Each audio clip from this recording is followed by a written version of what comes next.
Sprinkles if you got them.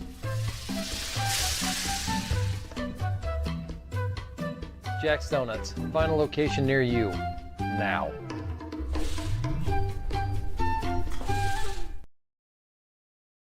This is the Frells family's land. When the sun comes out, the kids run and play right there. This used to be a shed. Now, it's where they get breakfast. This is more than just land. It's home. The Frells family runs with us on a John Deere 1 Series tractor. His land isn't the only thing that should live on for generations. Nothing runs like a Deere. Search John Deere 1 Series for more. Visit Reynolds Farm Equipment, your hometown John Deere dealer today at reynoldsfarmequipment.com.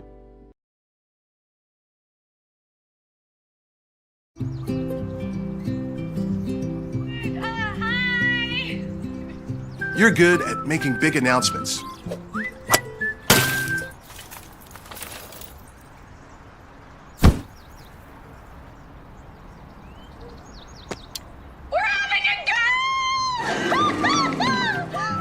We're good at your insurance. Start with Indiana Farm Bureau Insurance, online, over the phone, or in person, and stop knocking on wood. From warehousing to transportation and everything in between, Piper Logistics does it all. Centrally located, Piper Logistics has 2 warehouses in Indianapolis and a warehouse in Cincinnati, Ohio. Piper Logistics houses over 1 million square feet. Along with our transportation department, we can provide service to half the United States markets.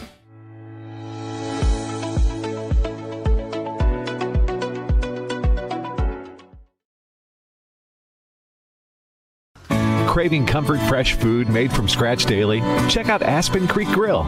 Located across from Hamilton Town Center and beside the Holiday Inn, we offer family farm-raised premium Black Agnes steaks hand-cut daily, creamy pastas, salmon chicken, and fall-off-the-bone ribs. Start with our famous powwow shrimp appetizer and don't miss our refreshing drinks. Family-friendly or a great night out with friends. Aspen Creek Grill. Aspen Creek Grill, Noblesville. Call 317-559-3300. Burtner Electric Incorporated has been proudly serving our residential and commercial customers with quality electrical repair for over 33 years. We are fully licensed and insured in electrical wiring and electrician service packages. You'll receive a competitive assessment whether you're a homeowner or a business owner, first-time or long-time customer. We offer free estimates for any new project. Call our licensed and experienced electricians today.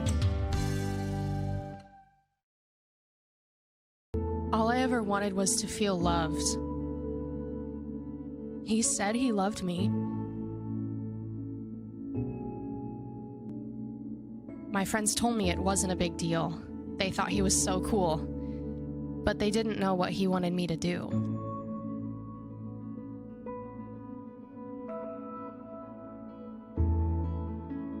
All I ever wanted was to feel loved. You have no idea the kind of pressure I felt to take things to the next level. Things were moving so fast. I was basically the only person in the freshman class who hadn't done it yet. So, we did.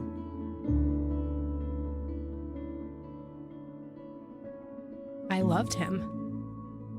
I thought she loved me. My health class had CPR at school. I stayed after class to talk with the instructor about it. They showed me that it didn't have to be that way. They showed me that I get to make my own choices. There is another way. That's the best thing CPR gives you. Another way. A better way. A healthy way. Sometimes you don't see it because you're in your own world, but they don't make you feel bad. They talk to you like a real person, and they save kids from really unhealthy decisions. They tell the truth, and they know what they're talking about. So yeah, my life was different. I started to choose the better way. I honestly don't know where I'd be or what I'd be doing had it not been for CPR.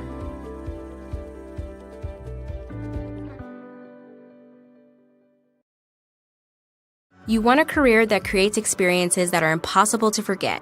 By studying sports and events at IUPUI, you'll get hands-on experience in and out of the classroom.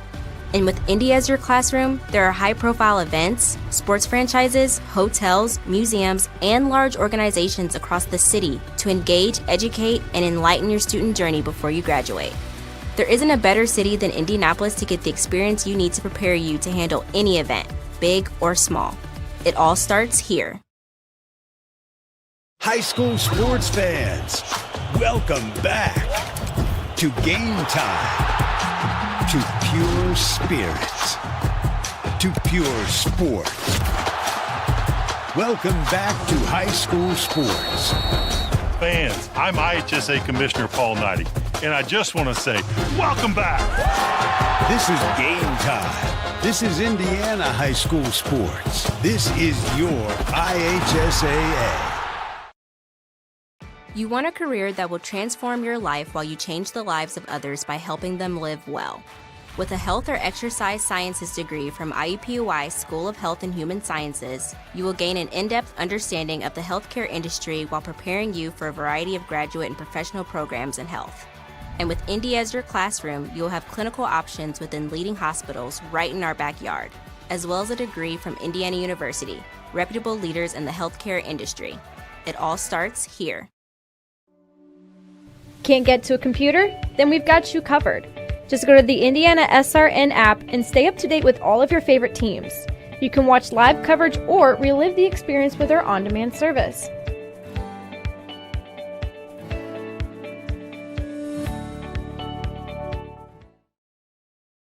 After the Marine Corps, I was diagnosed with PTSD and became homeless for 15 years. Like a hermit living on the street, I just existed. I came to Wheeler Mission. Wheeler operates on a culture of kindness. Going through their programs reminded me that my meaning in life is to serve God. God set me free from anxiety and depression. Before Wheeler, I just existed, but today I live.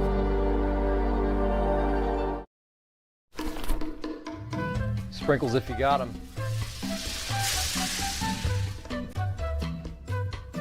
Jack's Donuts, find a location near you, now.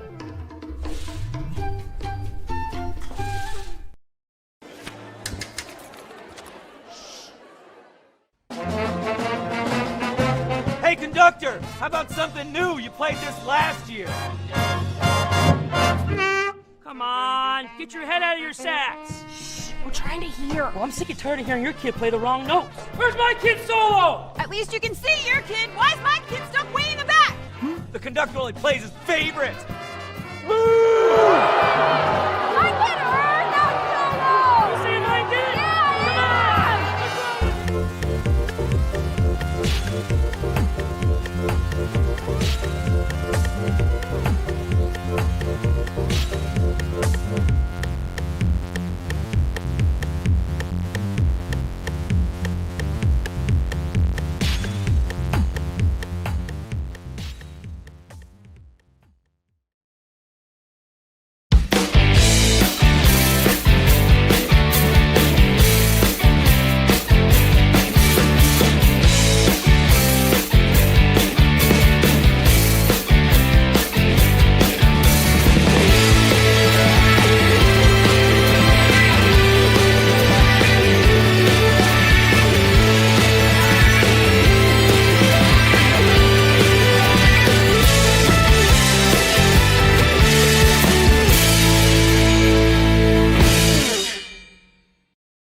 IndianaSRN is on the air live from West 21st Street in Indianapolis. We're excited to bring you a Circle City Conference girls-boys doubleheader as the Bishop Chatard Trojans pay a visit to the Covenant Christian Warriors. Tonight's game is sponsored by IUPUI School of Health and Human Sciences. Begin your journey today. The Morales Group, building better futures one story at a time. Bertner Electric, serving greater Indianapolis and the surrounding counties. Piper Logistics, from warehousing to transportation, we do it all. and Reynolds Farm Equipment, serving our customers and community since 1955. Well, along for our producer, Matthew Stein, cameraman Eric Eaton, and my partner, John Lester, this is Clark Chafin. We have an exciting night of basketball. John, if we take a look at both of these teams, this is a much-needed victory or a much-needed game for both teams to kind of pull out a win. Each squad kind of trying to grab some momentum and get on a roll as the halfway point here through the girls' season. Covenant Christian has lost 5 of its last 6 matches. Meanwhile, Chatard has dropped 4 of their last 5. For those reasons, in this being a conference game, it's going to be a very important contest for both teams, John. Yeah, like you said, both teams struggling here a little bit, so they could use a win here to get going here. And like you said, conference game, so you don't need to say any more than that with the conference rivalry here. And looking forward to seeing these two teams battle it out here tonight. Well, let's take a look at these squads. First of all, let's take a peek at Covenant Christian, the home team. They are 3-7 on the year, 0-3 in conference. Coached by Dan Neitz, 18-37 in his third year. You know, John, you look at the stats defensively, they're only giving up about 42 points. That's really good, but they got to find ways to score. Out of the 6 of their 7 losses, the Warriors have scored 40 points or less, and they're averaging 39 points per game from the offensive standpoint. John, how does Covenant Christian, what do they need to do to get some more points on the board? Yeah, and you're looking at the 39 points a game. You're looking at Crane and Reichert that combined for about 23 of those. So they're going to have to find some other offense here, you would think, against a team like Chatard. And another thing I want to look at here, Clark, this team, they average almost 22 turnovers a game. So they're going to have to keep the ball control and the turnovers down to a minimal as well. Got to value those possessions and take advantage when you have the ball, get some shot opportunities for certain. Meanwhile, for Bishop Chatard, they're 3-5 and 0-1 in the conference, and we will take a break and come back and dive more into Chatard. You're watching IndianaSRN. From warehousing to transportation and everything in between, Piper Logistics does it all. Centrally located, Piper Logistics has 2 warehouses in Indianapolis and a warehouse in Cincinnati, Ohio. Piper Logistics houses over 1 million square feet. Along with our transportation department, we can provide service to half the United States markets.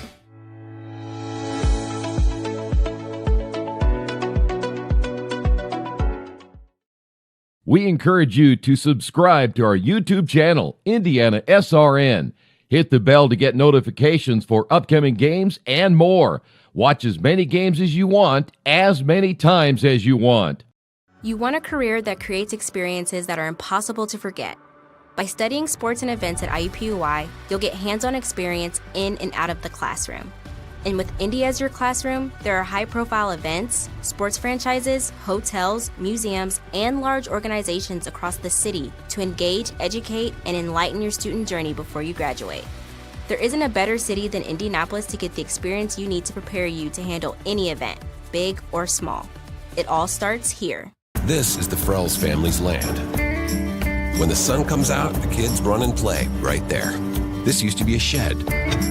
Now, it's where they get breakfast. This is more than just land. It's home. The Frells family runs with us on a John Deere 1 Series tractor. This land isn't the only thing that should live on for generations. Nothing runs like a Deere. Search John Deere 1 Series for more. Visit Reynolds Farm Equipment, your hometown John Deere dealer today at reynoldsfarmequipment.com. At Morales Group Staffing, we are all about building better futures. And during these times, we are working hard to put people to work. We are now hiring for hundreds of jobs with pay up to $17 an hour. Visit our website at moralesgroup.net or text JOBS, JOBS, to 317-472-7600 to apply now and get hired today. We encourage you to follow us on Twitter at IndianaSRN. Find upcoming games, video highlights, and much more. Follow us now at IndianaSRN. Welcome back to Covenant Christian High School. We want to let you know that this broadcast is copyrighted by IndianaSRN and the Indiana High School Athletic Association for the private use of our audience, the use of pictures, videos, and audios without the express written permission of the IHSAA is prohibited. And before we went to break there, John was getting ready to talk about the Chatard Trojans, 3-5 and 0-1 on the year.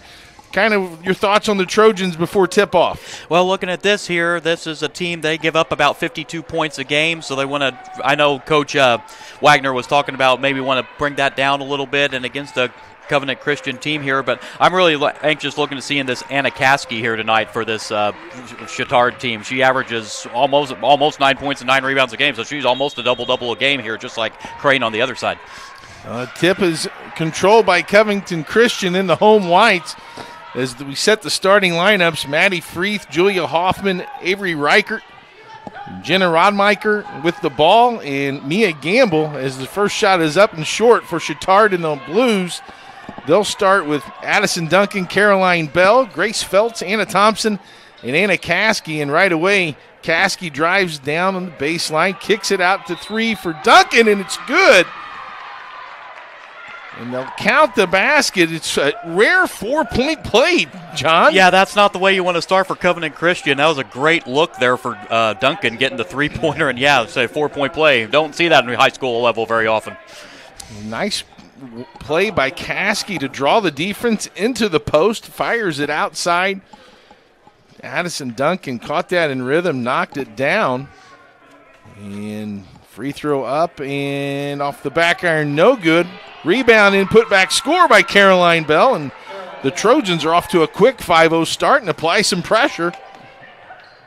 Trapped in the backcourt. Maddie Freeth breaks across the timeline. And a traveling violation on Mia Gamble. Yeah, that's what we were talking about, holding down the turnovers here, unforced turnovers especially like that. Here's the replay here on that three-point play here. Duncan with that make, and then just a little bump there by Rodemaker. Yeah, trying to close out just a little too aggressive. Got that space too close to Duncan. He couldn't make the 4-point play, but the offensive rebound by Caroline Bell. And on it right there is a big-time play to get him up 5-0. Covenant Christian with the steal going the other way. Yeah, it looked like a little miscommunication there on the Chatard end there offensively. Reichert picks up her dribble. They're working around the perimeter. Gamble will get a ball screen. Man-to-man defense by Chatard. Hoffman drives, scoop shot up off the glass. No, but she'll draw a foul. And one thing I noticed from the Covenant Christian lineup right now is there is no Ella Crane. So a big part of the Warriors' offense and just overall plan, both offensively and defensively, not in the game, as the first free throw is no good by Hoffman. Another look at that replay here on that drive for Hoffman, getting the foul, missing the first free throw, however, see if she can get the split here. And if that foul is on Caskey, that's her first, and that's one player that the Trojans don't want to get in foul trouble. We saw that last week's game against Heritage Christian, and she made a big difference when she's on the bench. And immediately Thompson applies pressure, and it gets knocked out of bounds, or rather she got fouled. She'll go to the free throw line. Some more free throw, another free throw opportunity for the Trojans. Yeah, nice move there by Thompson. Nice job drawing the foul there, and chance to get 2 more at the line here for Chatard. Thompson's first free throw up is short. As we take a look at this replay, John just taking it coast to coast. Yeah, nice aggressive move there, drawing the foul. Thompson to the free throw line, a 65% free throw shooter, makes the second one. Immediately, Coach Wagner tells his Lady Trojans to get into a press. And the press is broken nicely by Jenna Rodmacher. And Reichert will reset. Almost a steal there. Almost Thompson got in the passing lane, couldn't get it, her hands on it, but a nice drive by Julia Hoffman. And the 5'6" sophomore draws the foul. She'll go to the free throw line again. Caskey with the foul there for Chatard. Hoffman to the free throw line. The first one is up and good. The first point there, as you see Hoffman drive. Here's that drive, yeah, for Hoffman getting the contact against Caskey there. Yeah, kind of froze the defender there on the baseline. That allowed her to get another step closer to the basket. Misses that one. And 6-1, and quickly Bishop Chatard on the offensive end. Caroline Bell Over to Grace Feltz. And Feltz, we were talking before we went on the air, that's a girl you're not going to see come out of the game more than likely. And Duncan on the baseline. Cut off. Caroline Bell passes out to Thompson, and they're going to call a traveling violation on Anna Thompson. Yeah, I get a little too aggressive there and couldn't keep the feet still. Second turnover here for Chatard. I like the unselfishness, but Caroline Bell underneath the basket there, kind of in an awkward position, but if she could have somehow went up with it that close to the basket, you applaud the unselfish play and getting her teammates involved, but when you're that close, get it up there on the rim. As Gamble gets it knocked out of bounds, Chatard changing their defense a little bit there to a little half-court trap, John. Yeah, they've trapped every single time down the floor here so far. A little bit of half court there, like you said, and it's created a few problems for Covenant Christian. Screen the screener out of bounds, loses the ball as Hoffman. Gamble retreats and picks it up, and Reichert will reset. See if Covenant can get a field goal to drop here. Reichert drives, and in the passing lane is Caroline Bell. And Reichert tips it from behind, and let's say go off Bell. Good hustle by both teams. Yeah, you like getting the floor burns on the leg there right now. Yeah, aggressive defense there. I used to tell my girl basketball players when I coached girls basketball that the boys like floor burns. Yeah. As they break the press up to the corner, Gamble cut off by Feltz. Oh, a nice defensive play by Addison Duncan. Left-hand layup is good. Addie Duncan finishes at the rim. And she has 5 of Chatard's 8 points.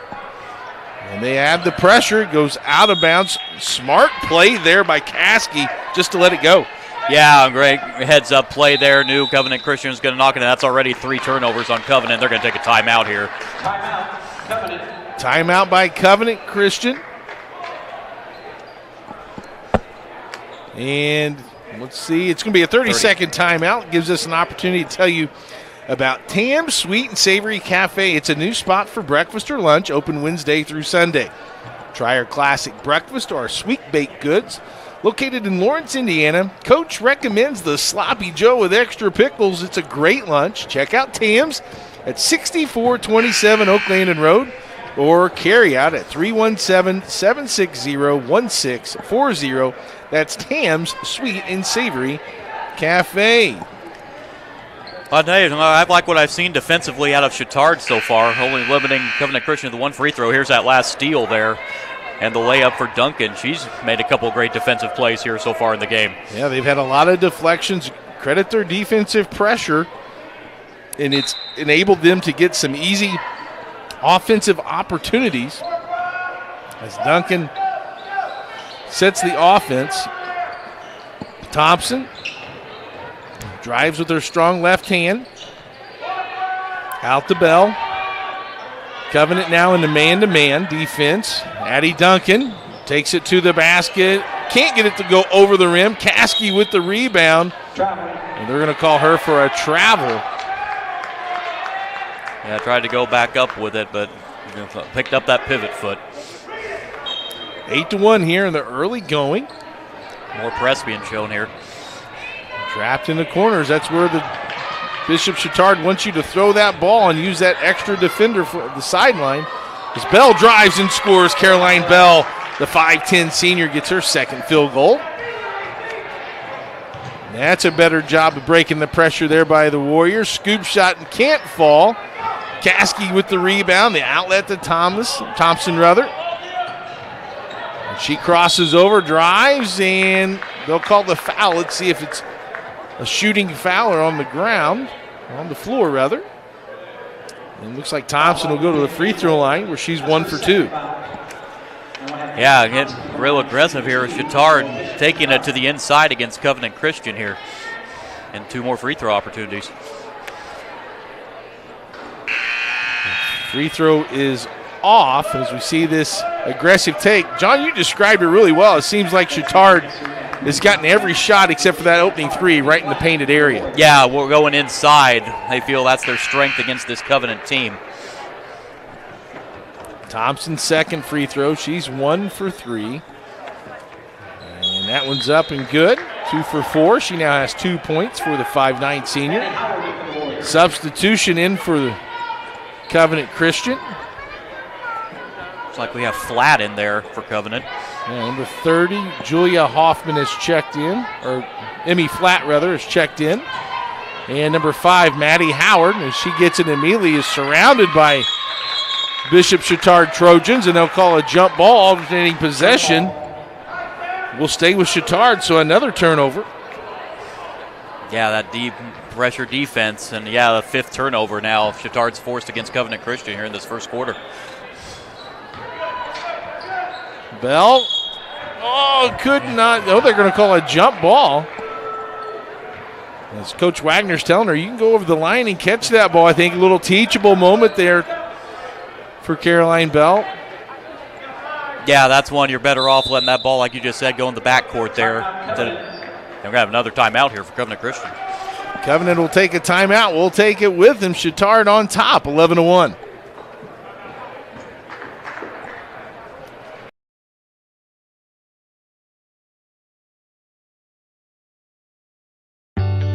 From warehousing to transportation and everything in between, Piper Logistics does it all. Centrally located.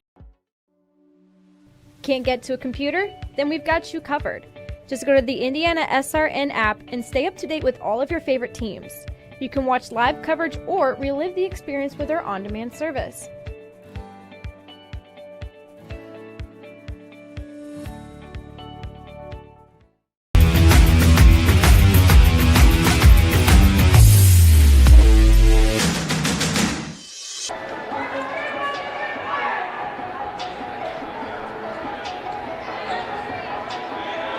Just bring it back.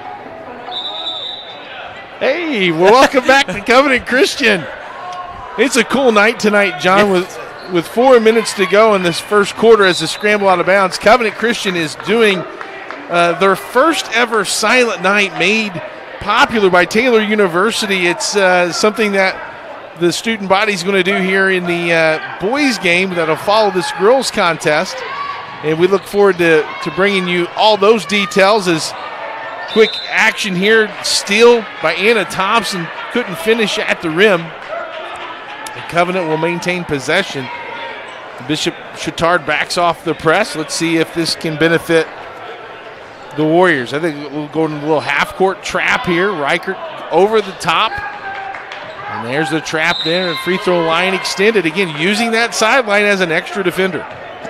Yeah, great job here. Chatard just keeping up that defense, and Covenant Christian, unfortunately for them, has had no answer for that so far with 6 turnovers.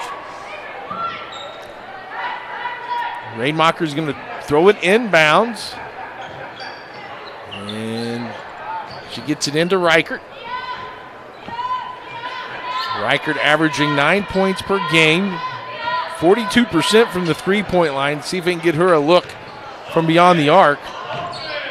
Rademacher cut off nicely by Caroline Bell. Through the hands of Reichert, loose ball, and they're going to call a knocked out of bounds by Betsy Tregesser. Tregesser checked in, with freshman from Chatard. Her and Olivia Berzai have really provided some nice play off the bench for Chatard in the last couple of weeks. Got Flat in the game for Covenant Christian. You know she can ball. She's the daughter of the coach of the boys' side over there. And she's in there battling for the rebound, and she'll earn him a possession. Emmy Flat battling in there against Anna Caskey. It'll say that officials will say it's off Caskey. It'll stay here with the Warriors and set up their out-of-bounds play. Looks like Covenant Christian's trying to settle into the offense a little more. Got to look for some scoring. We knew already that was a point of emphasis that they needed to work on. And with no Ella Crane, who's averaging a double-double, other people have got to fill new roles. Reichert might be one of those, the second leading scorer. Nice drive here. Shot put up is strong by Hoffman. Tregesser gets the rebound up to Caroline Bell and scores. Yeah, great fast break opportunity for Bell there. Their third field goal. 13-1, 2 minutes and 20 seconds here left in the first quarter. Andrew Smith Court here at Covenant Christian High School. Hoffman gets the ball screen. She's been very effective driving. She's going to get a scoop and score, and one. Hoffman's had some good offensive possession, just unable to get it to go until then, and now a chance for a three-point play, and let's see if this can get Covenant Christian's offense started up here. She's been the only offense so far for the Warriors. As we take a look at this replay, just driving down the lane. Yeah, great move here by Hoffman, drawing the foul, and I believe that's a second foul as well on Caskey. Good call by the official as Caskey's hand came down. Hoffman makes the free throw. She's got all 4 points for Covenant Christian. And it's now 13-4 as Trey Gesser loses control. Battle for it. Sydney Shaw is checked in also for Chatard, and Hoffman can't get it to fall. Outlet to Quinn Johnson. Quinn Johnson drives. It's blocked out of bounds. Great job getting back defensively there by Rodemaker. Back and forth pace as Anna Jennings checks in for Chatard. Caskey will take a breather. And Chatard will have the ball out of bounds underneath. Sydney Shaw, as we said, is checked in, as well as Quinn Johnson. Johnson there with the basketball. They're going to call her for travel. The official even demonstrated for us a little bit there. Got on his little ballet move on his toes and showed her that you did indeed move that pivot foot. That is 6 turnovers now on Chatard as well in this first quarter. Reichert brings the ball across the timeline. Hoffman been very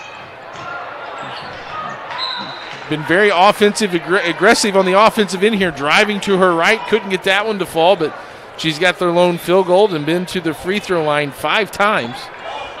Yeah, she's had some good offensive moves. Unfortunately, just been able to get the one shot to fall so far.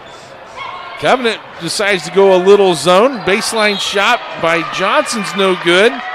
And Anna Jennings gets the rebound and will go to the free throw line after the foul. Fouls on Julia Hoffman, her first foul. Good job there by Chatard to recognize the change of defense. Got some of your subs in and still able to have enough IQ to get everybody in the right spot. And a nice free throw stroke there by Anna Jennings. As we see this rebound going back up. Yeah, drawing that foul there on that offensive rebound there for Jennings. Good job by Jennings of keeping the ball above her waist. A lot of times you bring that ball down on an offensive rebound, and bad things happen. As the second free throw is no good, and it goes off of a Covenant Christian Warrior, and it'll stay with Chatard. Jump shot no good by Trey Gesser. And the rebound taken away by Reichert. See if Covenant Christian tries to slow it down here in this, down to a minute here in the first quarter. And they got to reach in fouls. Foul called on Mary Mason.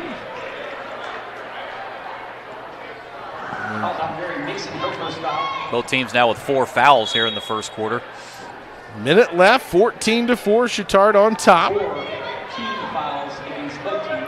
And Chatard looks like we'll still in that kind of a zone. Kind of laid off the press here the last couple 2-3 possessions. Flat, tosses it back out to Reichert. Keeping in the right side, there's a drive. Flat from 17, off the backboard, no good. And Jennings gets the carom. Here comes the Trojans in the corner. Good defensive play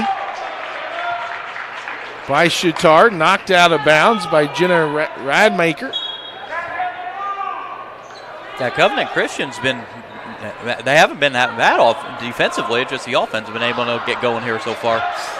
Well, let's see if they can get one here in transition. A quick, easy basket. Reichert couldn't finish. Sydney Shaw with the rebound. And 10 seconds left. Shaw shoots a 3. Off the rim, no. Gets her own rebound. 2-1. No! Can't finish. And that'll do it for the first quarter. Bishop Chatard starts off strong and leads after 1 by a score of 14-4. Covenant students, get your tickets out. We're going to do our first.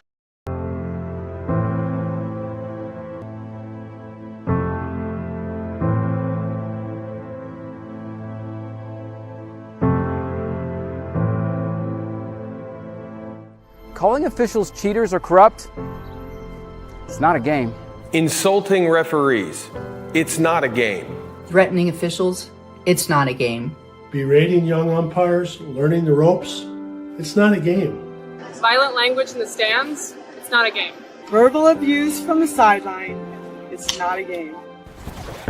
Screaming at a referee in the parking lot, it's not a game.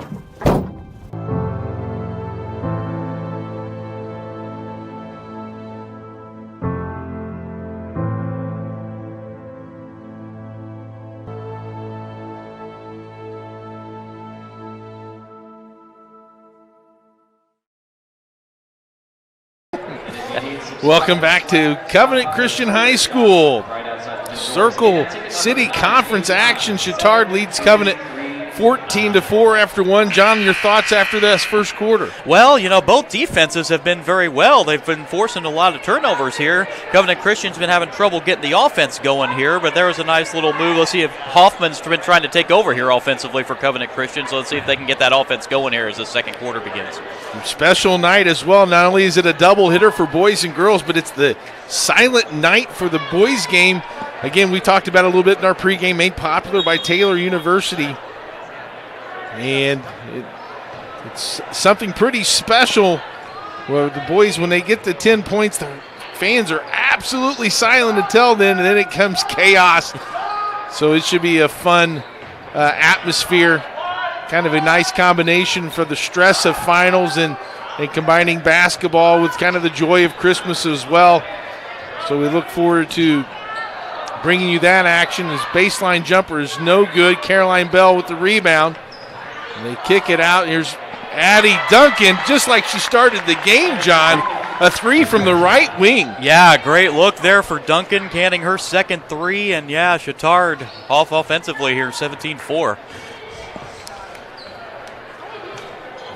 I'm surprised Chatard's kind of laid off the press. It was working there a little bit in the first quarter. Throw a little bit high there as Rodemaker a little too tall. There's we see that kick out three. You know, one thing that we noticed, both of Duncan's threes have come from inside out, right? The first one, Caskey drove to the paint. That one, you had another paint touch. It's a lot easier as a shooter getting that ball. That's where you practice, right? When those guys are getting the rebound and throwing it back out to you. Right, and hats off to Chatard for finding the open shooter there as well. Covenant in the 1-3-1. Thompson looks inside to Caskey, drop step and score. Great look to Caskey there. Caskey with her first basket, a nice bounce pass. I love a good bounce pass to the post. Caskey with nice soft hands and delivers. Thompson guarding Gamble. And inside to Flatt, scores Emmy Flatt, her first basket. There's a great assist there as well. And nice bucket there for Flatt. And it was another bounce pass, John. Yeah. And a little tie up here at the other end. And as Gamble ties up Bell on the drive, alternating possession. And that should go with Covenant Christian, as Chatard had it to start the quarter. More floor burns there for Avery Reichert. You got to love it. Playing hard. Point guard getting after it. Trying to lead her team, getting in the right spots. Here's Chatard. Roll half-court trap again. Trying to use that sidelines and half-court line to their advantage, but they'll call a reach-in foul on Thompson. It's her second foul.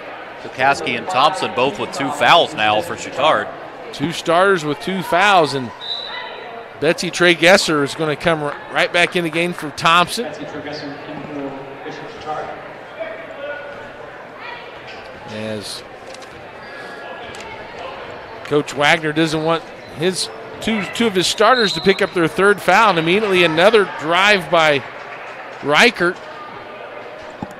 Puts pressure on the Trojan defense, and another foul's called. That's on Caroline Bell, her first. And John, that puts Covenant now in the 1-1. Yeah, they're going to be shooting free throws here for the remainder of the half. And we've still got a little over 6 minutes left here in the second quarter. So we may see a lot of free throws here the rest of this first half. And they got to keep attacking the basket and use that foul situation to their advantage. Reichert being guarded closely by Addie Duncan, knows that she's a three-point shooter. Drive and kick. Hoffman with the catch. She's been driving very strong tonight and gets a foul called. As you just said, driving inside there, taking advantage of the little bit of foul trouble here on Chatard.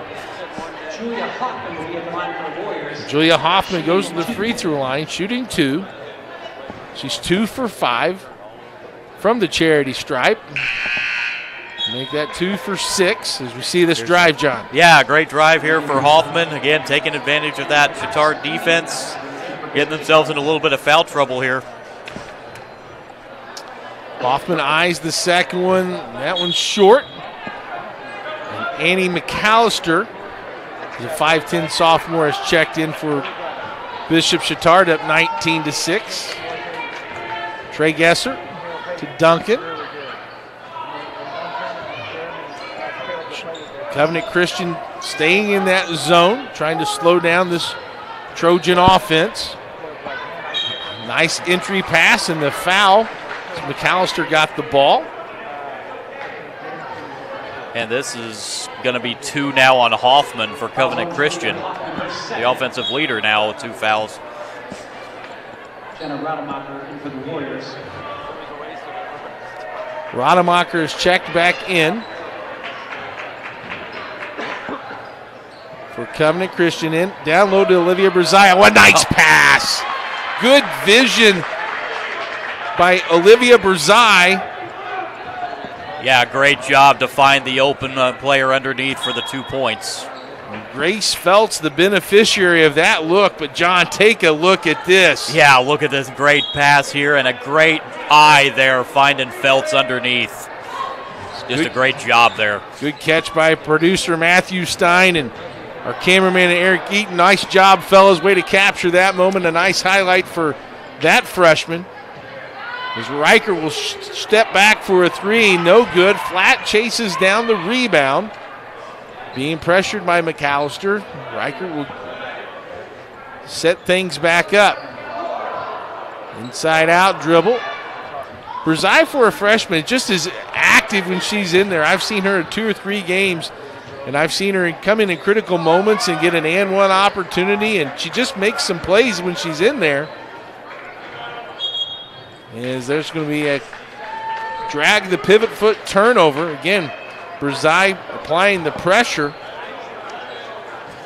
And yeah, with Crane out tonight, it's a good chance here for Coach Neitz to get some of his benchers that don't play a whole lot of minutes to get them some action here tonight. Trey Gesser shot fakes. Move the ball around. McAllister to Duncan. Skip pass. Inside down low. And it won't fall, but Grace Feltz will go to the line. Nice job establishing deep post position by Feltz. And again, great job on the find of Feltz there and almost got that to go, but now she'll have a chance to earn 2 from the line here.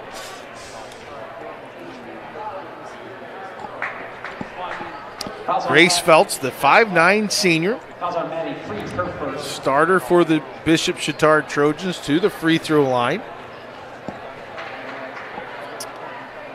Big deep knee bend, eyes it over the front and just to the side. John, here we see the ball movement here by the Trojans. Yeah, here's that, and again, going inside there for Fell. That's been working all half here for Chatard. And credit that ball, that pass is quicker than the dribble. You like that quick ball reversal. And able to find that open player as Feltz missed. This is the second opportunity. Reichert with the ball on the right wing. A nice hesitation. Got to the paint, and she's going to draw the foul. Avery Reichert will go to the free throw line to shoot 2. Yeah, again, Covenant Christian driving inside, and that's going to be 9 fouls now on Chatard in this first half. So 2 free throws on every foul the rest of the way now for the Warriors as Reichert makes that free throw.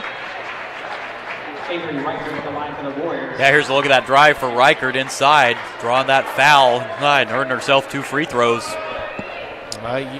Nice hesitation, just enough to change speed to get those shoulders by, and she cans both free throw opportunities. Her first 2 points for the sophomore. And a turnover. Nope, it'll stay with Chatard. I thought Covenant Christian, not really much of a pressing team, but I thought maybe they'd throw one in there, two in there, keep Chatard honest, maybe catch him off guard a little bit. Sydney Shaw checking in the game for Addie Duncan. The Warriors have been pretty consistent this quarter, though, of staying in that kind of 1-3-1 zone. Good job of getting it in the middle. Trey Gresser from the elbow off the back of the iron. And McAllister, Johnny on the spot. Annie McAllister with her first field goal. Yeah, great job there by McAllister, staying with it, getting the offensive rebound, getting 2 more points for her team there. Drive is no good as Alex Kendall has checked in the game also for Chatard, the 6'1 freshman. Josiah picks up the foul. It's to the free throw line. Covenant Christian, it makes the first. Here's another look at that drive inside. Again, going with what's working. They've been getting the fouls called in there. Ronmaker makes the first free throw, her first point. Her second shot is off the back of the rim, no. And we're going to have a full timeout taken by Chatard. We'll take it with them. 3:30 left in the second.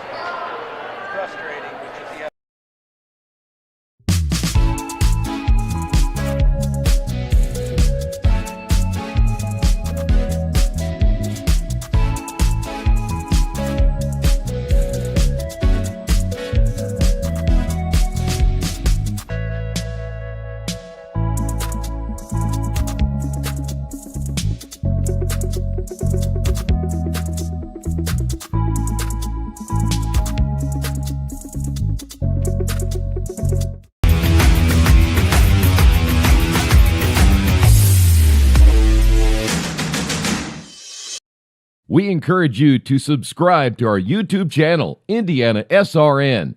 Hit the bell to get notifications for upcoming games and more. Watch as many games as you want, as many times as you want. Andrew Smith Court here at Covenant Christian High School. This timeout gives us an opportunity to tell you that Jack Cherry Insurance Agency is who we suggest you contact his team for all your insurance needs. Whether it's family, car, business, and home, an insurance company to serve you, you contact them today, 317-894-7000. That's Jack Cherry Insurance Agency. Second quarter, John, and we see Bishop Chatard comfortably ahead, being able to play a lot of people as Coach Wagner has here in this first half. Yeah, great balance here for Chatard and Covenant Christian. You know, you've seen 9 points, but it's not that their offense has played that badly. They're just unable to get some of these shots to go down so far. Desai with the fake, pass through the hands of Kendall and recovered by the Warriors. No one picks up Hoffman. Scoop shot. One thing she knows is finger roll. Yeah, Hoffman keeping up the offense here for Covenant Christian. Here, that gives her 6 now in the game. Kendall on the baseline drive, can't get it to fall, gets her own rebound, and she's going to draw the foul on Hoffman. As we take a look at this drive, John, no one picks up the ball. No, not at all, and Hoffman saw she had the lane, a nice little floater there. And unfortunately, though, I believe she just picked up her 3rd foul. Hoffman's 3rd, you're right. That puts Kendall to the line, a 6'1 freshman. First free throw is short. And substitutions come in. It looks like number 23. It's Divine Willis, or Wills rather. Divine Wills checks in. Junior, and she'll replace Hoffman. We'll have to take a seat with 3 fouls. This free throw short. Big rebound. Put back by Berzai. Great hustle rebound there. Berzai in the putback. And now we're going to see who's going to run the offense. Who's the offense going to go through here for Covenant Christian with Hoffman with 3 fouls here for the rest of the half. Deflection. They reset. Nice pass to Flat. Falling down. Tripped. And she'll go to the line. Nice pass by Divine Wills right there in the middle of the zone defense. where it's vulnerable, where you want to attack. Yeah, and it's been working. Covenant Christian's been able to find those inside shots here in this first half and get these fouls against Chatard. Amy Flatt to the free throw line. She has 2 points. And make that 3. Nice, good-looking free throw there as we see, again, the ball not hitting the ground. Pass is quicker than the dribble. You get it right in the middle of that offense, or right in the middle of the defense, rather, and score. And Flatt gets her second free throw to fall. She's 2 for 2 and now has 4 points. Look at the offense been struggling a little bit. It's only a 12-point game here. Make it 14 with that layup. Alex Kendall with a nice catch and score. Good penetration and pass. Reichert down the other way, and she's going to draw the foul on Trey Gasser. Yeah, once again, and drawing that foul against Chatard. I think what's those Chatard defenders, they're bigger, I think, at each position, John, and every time they go up for the shot, their arms are coming down, and that's where a lot of those fouls are called. You're going to see it right here. Yeah, here's that move here, and like you said, yep, catching contact with the offensive player, yeah, drawing the foul every time down court. Reichert is now 4 for 4 from the free throw line. 12-point lead for the Trojans. Loose ball, knocked out of bounds, and it'll stay with Chatard. Yeah, great effort there defensively by Rademacher. Unfortunately, unable to keep the ball from hitting the end line there. Covenant definitely finding its offensive rhythm here in the second quarter, John. They only had 4 points in the first quarter, all the way up to 15 now as Burzai, and the ball gets taken away by Wills, but knocked. A loose ball, can't get it to fall. Burzai tries again. And what are they going to call? A jump ball. Nice job by Flatt to get in there and tie him up. Yeah, you like that hustle for Chatard, getting those offensive rebounds, 2 and 3 chances at it. Well, Divine Wills made a great play on a steal and just kind of blindly threw the outlet, and that led to kind of the chaotic moment there. Reichert clears the rebound. She'll bring it across. Nice crossover. 3 on the way. Oh, that would have been big if it would have fell. Flatt runs it, and she steps on the sideline. Boy, if that 3 would have fallen, John, we would have been in single digits. Yeah, absolutely, yeah, and it was a great look by Rademacher. She had the look, unfortunately just unable to get it to fall there. Minute 20 left here in the first half. Burzai in the middle of the zone, loses control, and they're going to call a reach-in foul on the Warriors. I think that's going to send Olivia Burzai to the free throw line. Yeah, I think they got Rademacher for that foul, I believe.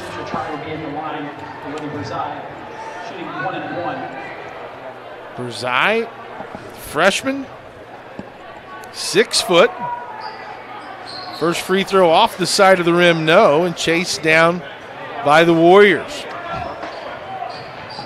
Again, if they, I tell you, if Covenant can knock this in single digit here before halftime, I think they'd have to be pretty pleased. The drive blocked by Kendall, and a nice behind the back by Reichert for 3. Oh, that would have been a highlight reel. Two good looks from back there, just unfortunately able to drop either one of them down there. Quinn Johnson drives to the left and tripped as she's driving down the lane. She'll go to the free throw line. Covenant Christian went to man that time. Here's that drive there by Will, and that nice rejection there at that end for Chatard. Alex Kendall using that tall 6'1" frame to her advantage. She didn't go down, right? That's a perfect example of how they haven't fouled, or how, right, what you want to do on the defensive end, keeping that rule of verticality. Straight up right there, yeah, right. Took a little bit of advantage of the height advantage there. Quinn Johnson to the free throw line. She's a 5'7" junior, and she cashes in that first free throw. Yeah, you were saying if Covenant Christian even can get this down to around 10 points here at halftime, they'll find themselves right back in this basketball game. I think Coach Neitz would be pretty pleased with that, but second free throw good by Johnson, her first 2 points of the contest. And Covenant's going to take a timeout. It's a 30-second timeout. Hey, Jack's Donuts has great donuts. Made and served fresh every day, plus great tasting coffee. Stop by at Jack's Donuts. And there's one at 9105 East 56th Street or at Jack's in your neighborhood. Jack's Donuts is the official donut of IndianaSRN and of John Lester. That's exactly right. Yes, that's a daily stop every day for me. Get those Jack's Donuts, a good way to start your day with a cup of Joe and some Jack's out the door. Let's take a look here at this last play. Yeah, here's a look down that, that Chatard finding the wide open. Great ball movement. As you say, not touching the floor one time. Nice look by the freshman Brazide of Feltz, and then the pressure, they haven't showed it, and they get back to it. Johnson can't get it. Kendall with the rebound. She couldn't hit the put back. 30 seconds left. If you're Coach Wagner, you don't foul here. No. And if you're Covenant Christian, you probably want to get the best shot available, so you may run this as far down as you can. Flat, faking the handoff.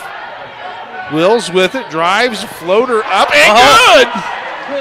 Divine Wills. The bank is open on Friday night.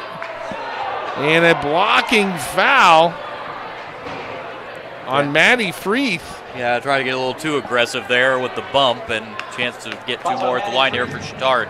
And that should take them to the free throw line. It should be Quinn Johnson as she drove aggressively to the basket. She's 2 for 2 from the line, is Quinn Johnson.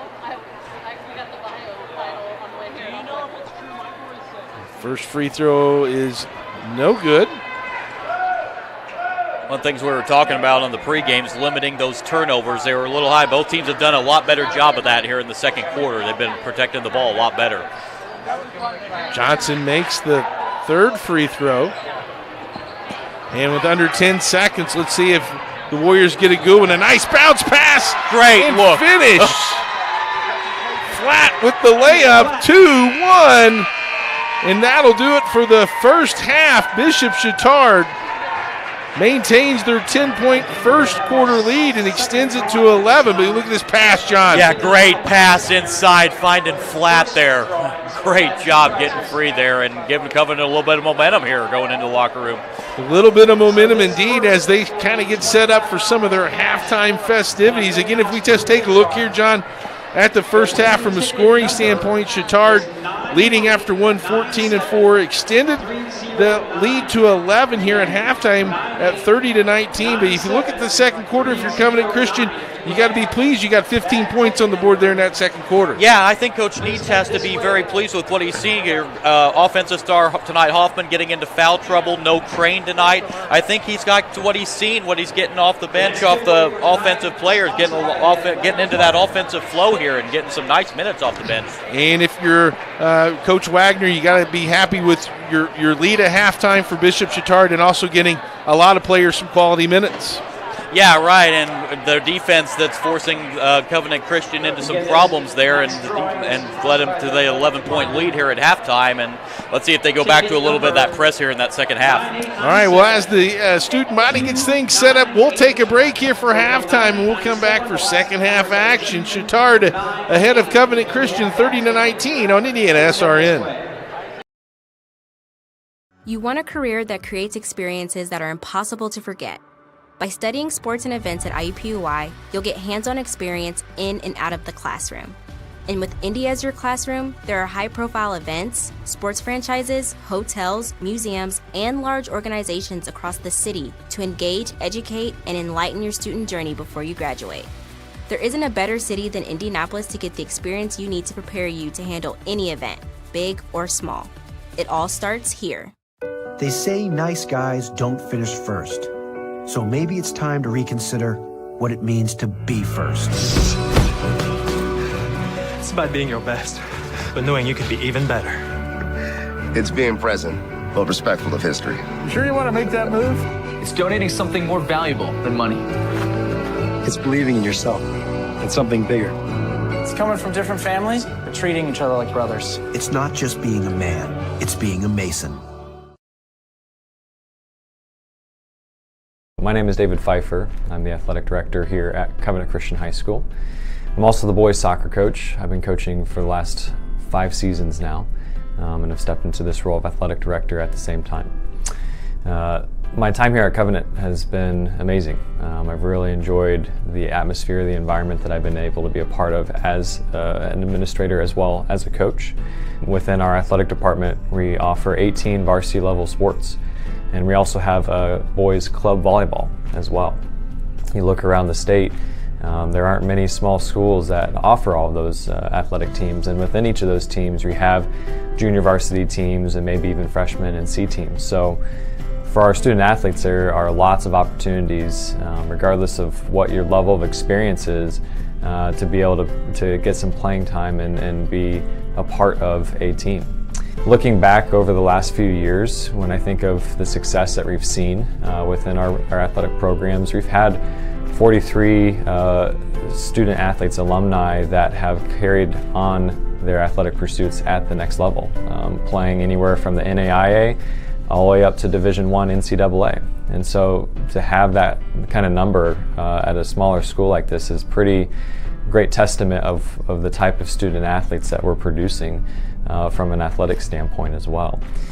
You look back too at the success of our overall teams. Over the last 25 years that Covenant has been in existence, we've won nearly 50 sectional titles, at least 10 regional titles, 5 semi-state titles, and then more recently our football team winning the 2020 1A state championship.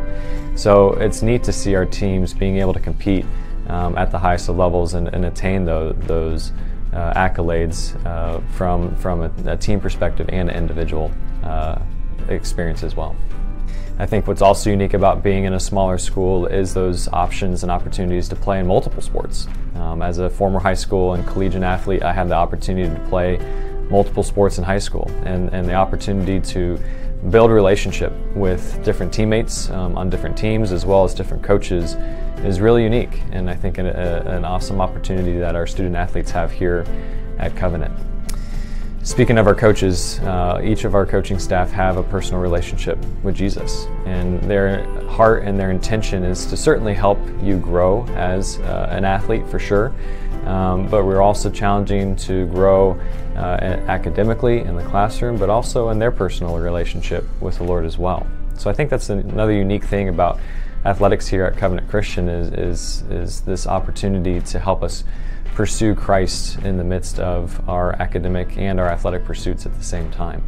At Covenant, we certainly want to provide an education-based athletic experience. So we certainly take seriously that our students are first students, right? They're student athletes, not athlete students. So from beginning to end, we want to provide accountability and a charge for you to succeed in the classroom and to be excellent stewards of the time that you have there, so that you're setting yourself up well for academics down the road as well. But we also want to compete at the highest of levels, and we want to try to equip and enable each of our student athletes to become the best version of themselves in the classroom and on the athletic contest field. So I think one of the unique things again about what we're trying to accomplish is this whole person development, right? We're challenging you to grow in the classroom, we're challenging you to compete at the highest level, and we're challenging you again to grow in your personal relationship with Jesus Christ as well.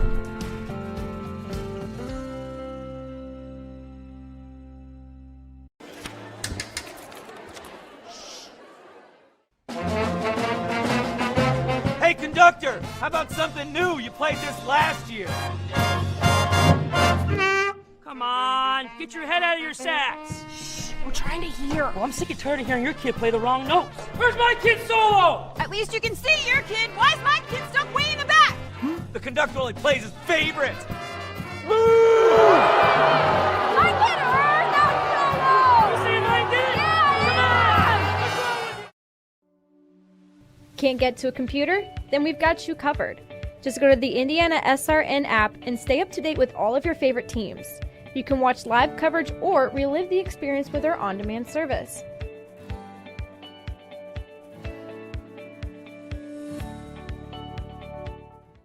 Becoming a licensed sports official is a great way to make a positive difference in the community and support the over 160,000 Indiana student athletes that participate across 22 IHSAA sports. Sports officiating allows you to stay connected to the game, become a role model for our young student athletes, earn extra money, and support the patrons and communities of our IHSAA member schools. To learn more about becoming a licensed IHSAA official, log on to ihsaa.org/officials today. This is your IHSAA. This is your state. This is your high school. This is your athletic association. Fans, I'm IHSA Commissioner Paul Knighty, and we're here to make sure that all of this remains yours. This is your state. This is your community. This is your IHSAA.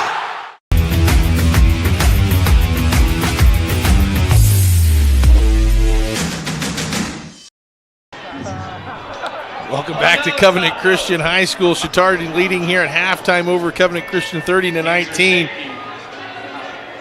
As we got some halftime festivities, a little relay race, John Lester. Let's tune in and just watch these guys go to work here. Cooper, first hunt. All right, talk him. Can't touch him, kid. Gotta talk him.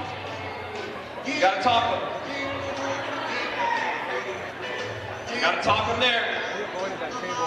Gotta get the right Santa. Make sure you get the right one. Don't go in the locker room. Nope.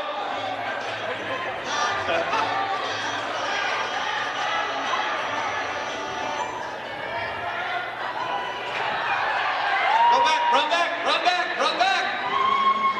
back. No, you can take his blindfold off.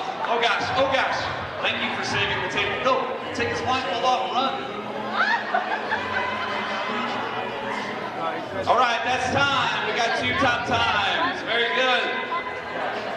All right, let's reset. Student council, reset. Team Crane, Team Cassell, and Team Hickman. Come on. Good job. The relay races are on here at Covenant Christians. Kind of some fun things here, John, for the student body to do. We've learned that whoever wins, or maybe the top 2 advance to the boys' game tonight in our girls-boys doubleheader, I think I would have trouble with the spinning with the head. Yeah, that would be the thing that would take me out right there. I could end up on the 5th row or maybe getting popcorn someplace. I don't know, but that would be kind of tricky for me. Hey, we'll take another break. We'll come back and we'll go through some of the halftime stats. I know Matthew's got some of the highlights that we saw during the game that we'll bring in and let you kind of take a look at some of those memorable plays. It's halftime here at Covenant Christian. Chatard on top, 30-19.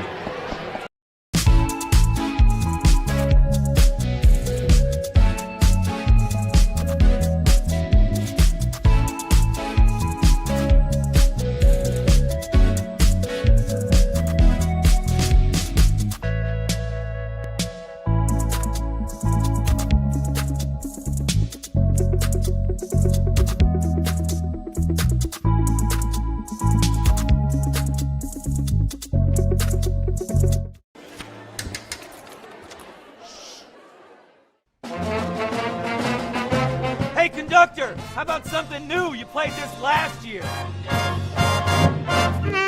Come on, get your head out of your sacks. Shh, we're trying to hear. Well, I'm sick and tired of hearing your kid play the wrong notes. Where's my kid solo? At least you can see your kid. Why is my kid stuck way in the back? The conductor only plays his favorites. My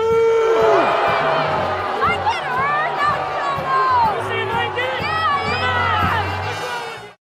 I'm Keith Myers, Vice President of IndianaSRN. Thanks for joining us. Do you know IndianaSRN broadcasts 350 games a year? All sorts of sports? Yeah, we do. Hard to believe, isn't it? IndianaSRN loves to put student athletes first on our website. If you're a business out there, we probably could help you too. Contact us at coach@indianasrn.org. Grandma from out of state thanks you. Mom and Dad who can't get to the game thanks you as well. In fact, our athletes watch the games over and over again. Our military has enjoyed the games as well. So sit back and enjoy the game. It's IndianaSRN.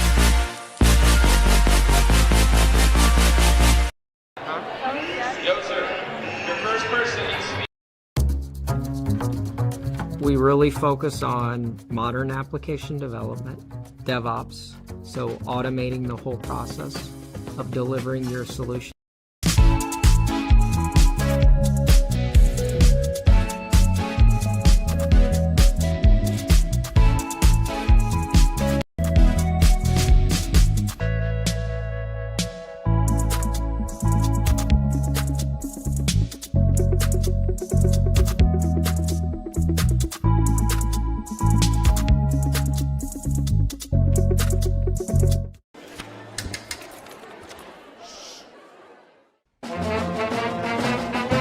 Hey, conductor, how about something new? You played this last year.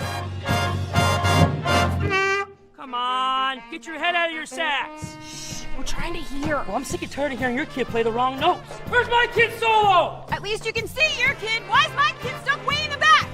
The conductor only plays his favorite. My kid earned that solo! You saying I did? Yeah! I'm Keith Myers, Vice President of IndianaSRN. Thanks for joining us. Do you know IndianaSRN broadcasts 350 games a year? All sorts of sports? Yeah, we do. Hard to believe, isn't it?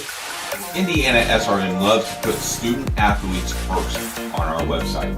If you're a business out there, we probably could help you too. Contact us at coach@indianasrn.org. Grandma from out of state thanks you.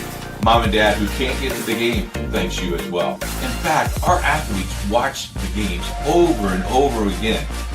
Our military has enjoyed the games as well. So sit back and enjoy the game. It's IndianaSRN.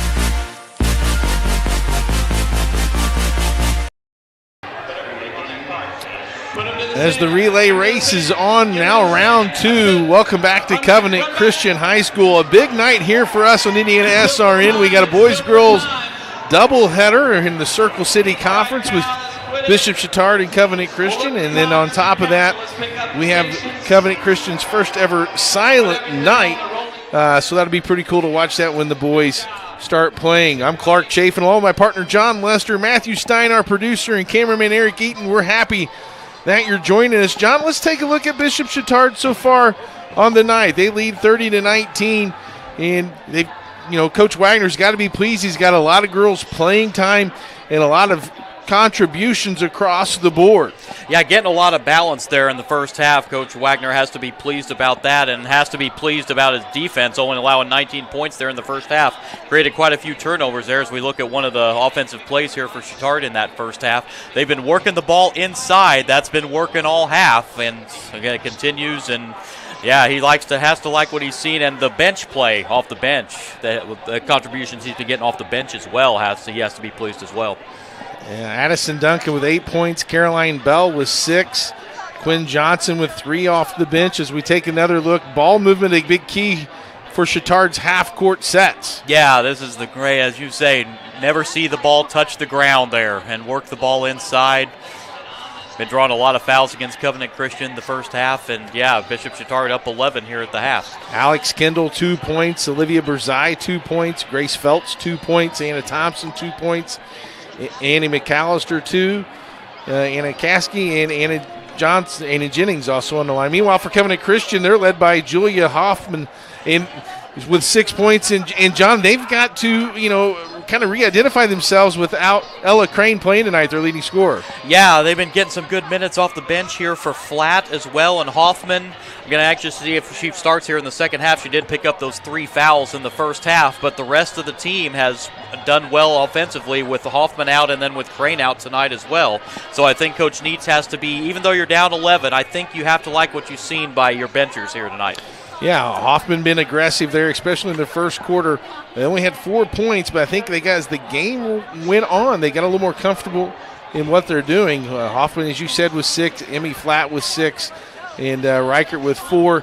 As we see the Divine Wills jump shot off the bench. The great shot there by Wills. And one more thing I want to say about Covenant here. They've gotten Chatard into foul trouble. I think it's important for them to continue to try to work the ball inside and continue to get the fouls piled up against Chatard.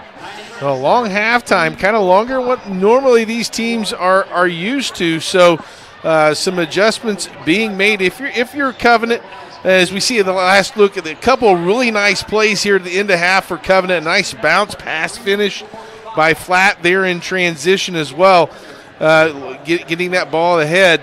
You know, if you're Covenant, you can see that they got more comfortable as the game progressed with Crane. I think your second leading scorer, Avery Reichert, she's averaging 9 a game. She's only got 4 free throws. If there's any way that you can get her going from the three-point line where she's averaging 42%, maybe that's something, but she has so much to do from a ball handling standpoint, John. It'd be kind of hard for that to happen. Right, and you can credit the Chatard defense because they've done very well against Riker tonight as well. You don't figure she's going to be down field goalless for 2 halves in a row, so I do look for her to start getting involved offensively more here in the second half for Riker. Right, too good of a player to not have a field goal the entire half, so expect her to have a little breakout here in the second half. And meanwhile, again, if you're Chatard, the balance that you've had, you've got to play a lot of players. You've been able to press. You've been able to half-court trap. You've been able to, run your offense against a half-court zone and a half-court man-to-man. Like we've said earlier, John, Coach Wagner's got to like what he's seen from the start of the first quarter all the way to the end of the second quarter. Yeah, and especially defensively, what they've done against Covenant Christian. The one thing for Coach Wagner, he might have told his team at halftime, we need to limit the fouls. We got ourselves into a little bit of foul trouble there in the first half. And we talked off air. Not aggressive. Yeah, we talked off air, John. You mentioned how well Chatard had done in the second quarter with handling the ball and handling turnovers as well. Yeah, well, we had Chatard with 7 turnovers in that first half, but only 2 there in the second quarter, so they did a much better job protecting the ball. And Covenant Christian as well, they averaged 22 turnovers a game. They had 8 in that first half, but only 3 there in the second quarter, so much better ball protection for both teams there in that second quarter. Well, we're getting ready to start the third quarter. It will be Covenant Christian ball. Jenna Rodmaker will inbound to Avery Reichert, Julia Hoffman, Maddie Freeth, also in the game, as well as Mia Gamble. And Chatard in the man-to-man defense. Gamble with it, guarded closely by Grace Feltz. Sticky man-to-man defense. Shot fake. There's a 3 by Reichert. That's her bread and butter. She can knock down shots. And on cue, Avery Reichert gets her first field goal. And immediately the other way, Duncan is fouled. Oh, they call it a jump ball. And possession arrow will stay. I'm going to be anxious to see for Chatard here if they try and attack Hoffman right away here within the ballgame with her 3 fouls. 3 is off by Duncan. Caskey with the rebound. And it'll stay here as we take a look at this 3, John. Yeah, we were just talking about Riker getting her offense going, and right out of the gate here in the second half, they're an open 3. Cuts it to single digits, too, 30-22. Caroline Bell in the baseline, no good. Anna Caskey gets the offensive rebound and pushes that lead back up to double digits. Yeah, once again, Caskey right there to clean up the miss, and a 10-point lead for Caskey, like what I've seen out of her tonight. And the pressure defense, they make a shot. Coach Wagner's, their press after makes here and gets the turnover. Bell to inbound to Thompson. 1-3-1 now from Covenant. Feltz in the corner. Addie Duncan, she's had 2 threes on the night. Thompson takes it down the left side, cut off. Caskey in the right place at the right time as it went off a foot of a Warrior. And Caskey will go to the free throw line.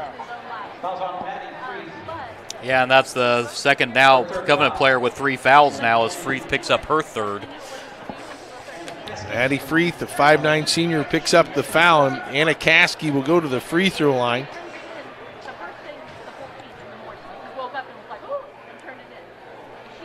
Caskey's first free throw rims in. Another look at that. And inside Caskey, as you said, right place, right time to corral the ball. Yeah, it was right off her foot and had the, good court awareness to know where she was and to go right back up. And we got maybe a lane violation. Oh, I think a foul, or I think the referee's talking to Coach Wagner. As That free throw was no good. Covenant inbounds. Reichert back to Gamble. Full court press again by Bishop Chatard. Yeah, Chatard, that was working there in the first quarter, and back to it in the third quarter. They go, and it creates a turnover here. Yeah, 2 turnovers right after the pressure in a row. Caroline Bell between the legs. Inside to Addie. Duncan can't get it to fall. Loose ball. Bell can't get it. Battle for it. And they're going to call a jump ball again, alternating possession.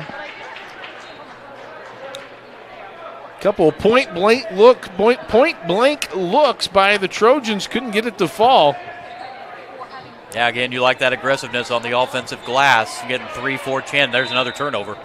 The press causing another turnover. Caroline Bell fouled as she's trying to make the pass down low to Grace Feltz. So that's already 3 turnovers here in the third quarter against Covenant. Yeah, after that opening 3, cut it to 30-22. Since then, Bishop Chatard has turned up the heat. Thompson for 3. No good. Gets her own rebound. Follows her shot. She'll reset. Pass down low. Nice play there by Maddie Freeth. And scoop shot on the other end. No. As Rodemaker tried to get it pay on the other end. Had a decent look at it. Just unfortunately shot a little hard off the backboard there. Caroline Bell draws the foul as she finds the middle of the zone, and she'll go to the free throw line. That's 4 now on Freeth as well. Foul starting to pile up for there's a free throw up and good by Caroline Bell. Or look at that inside. Bell driving inside, able to get the 4th foul against Freeth.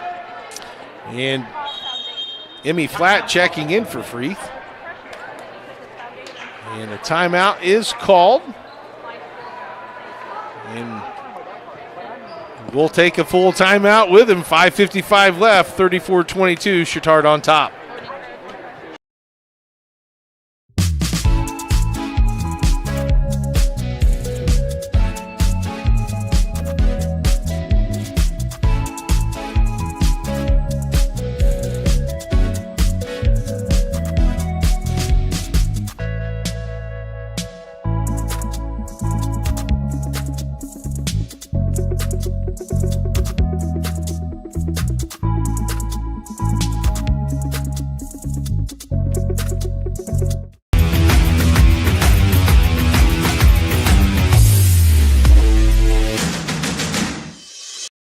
We encourage you to subscribe to our YouTube channel, IndianaSRN. Hit the bell to get notifications for upcoming games and more. Watch as many games as you want, as many times as you want. Welcome back to Covenant Christian High School. Bishop Chatard leading Covenant Christian 34-22. IndianaSRN Christmas songs all time, 24/7, no commercials on IndianaSRN.org. You can jingle all the way, John. I know with your job, you're in and out of the vehicle all the time. You can hum some Sleigh Ride or Carol the Bells or You're a Mean One, Mr. Grinch. All of those in your wheelhouse. To the free throw line, Caroline Bell. Second free throw, rims out, no good. Caskey with the rebound and score. Anna Caskey has started the second half with 5 points. And they've got another turnover here on Covenant Christian. That's their 4th of the quarter. Inside to Caroline Bell. Nice bounce pass from Thompson. Couldn't get it to fall. Rademacher comes away with it. And tipped from behind by Thompson. It'll stay here with the Warriors. Yeah, the Chatard defense starting to cause problems once again for Covenant Christian like it did there in the first quarter. Important for Covenant Christian to settle into their offense. Rademacher throws it in. Reichert will bring across the timeline. Man-to-man half-court defense here by Chatard. There's a drive by Hoffman. She's had a really good first half, been aggressive to pick up the slap for Ella Crane, who's not playing tonight. As Duncan knocks it out of bounds. It'll stay with Covenant Christian. 5:19 to go here in the third quarter. Maddie Howard has checked in for the Warriors. Number 5. There's a nice play there by Reichert to secure the ball in the backcourt. She'll bring it across the timeline. Nice crossover on Duncan. Bounce pass to Flat. She'll go up and she'll draw the foul. Nice eye there by Reichert to find her teammate Flat underneath there. Well, then when they break the pressure, they've had some effective offense here since the second quarter, and that time Reichert broke down the defense, got the ball to Flat, who had 6 points in that first half. She's 2 for 2 from the free throw line, and sorry, Emmy. The old broadcaster jinx. Old broadcaster jinx. I'm sorry, Emmy. Make this one make me feel better. Takes her time, dribbles, eyes the second one, and that one's off the back iron, no. Flat has still given some very good minutes off the bench here for Covenant Christian in this ballgame. Reichert with the reach-in foul. Foul starting to pile up for the Warriors. 36-22, 5 minutes to go. Thompson will look to get a pass here against this zone defense.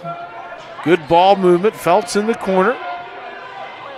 Duncan with a nice catch. Bell thought about hitting the cutter. Feltz in the corner. Baseline 19 foot. No good. Good block out by Rademacher. Good defensive stand that time for Covenant Christian. Now let's see if they can convert on the offensive end. Reichert setting up against the half-court man-to-man. Deflection recovered by Covenant, by Maddie Howard. No reset. Look to get something going to the basket. Hoffman was successful with that in the first half. Right idea. Reichert saves it, though. And Howard will pick up the foul against Chatard. That was a nice save there from keeping the ball from going out of bounds, and then you got a foul called. Yeah, you like that motion, though. You had Hoffman driving to her right, and the idea was there. Reichert was open just a little bit high on the pass, or else you could have a three-point opportunity as Thompson digs down on the post pass and gets a tie-up. Jump ball, alternating possession back to Chatard. Yeah, it's going to be another turnover, unfortunately, for Covenant Christian. That's now 13 in the game. Anna Thompson brings it up court against the zone. Duncan drives down the lane, and they'll call a charge. Good defensive position by Maddie Howard, and picks up the charge on Addie Duncan. Yeah, great job there, setting her position there, and drawing the charge, and getting the second foul there on Duncan. Chatard now sits up in the full court press, and they're going to call another foul on Addison Duncan. Quickly, 2 fouls picked up in a row, and that third foul on her. Yeah, 3 on her now. Fouls, you just said, are starting to pile up here already in this third quarter. Back to the press here for Chatard. Knocked out of bounds by Bell. Covenant will maintain possession. What's the key to breaking a press like this, John? It looks like Chatard's face guarding and switching. What can you do from an offensive standpoint? Well, like you said, not that, but that's right as we say that. But no, I mean, you just have to try, and there's another turnover.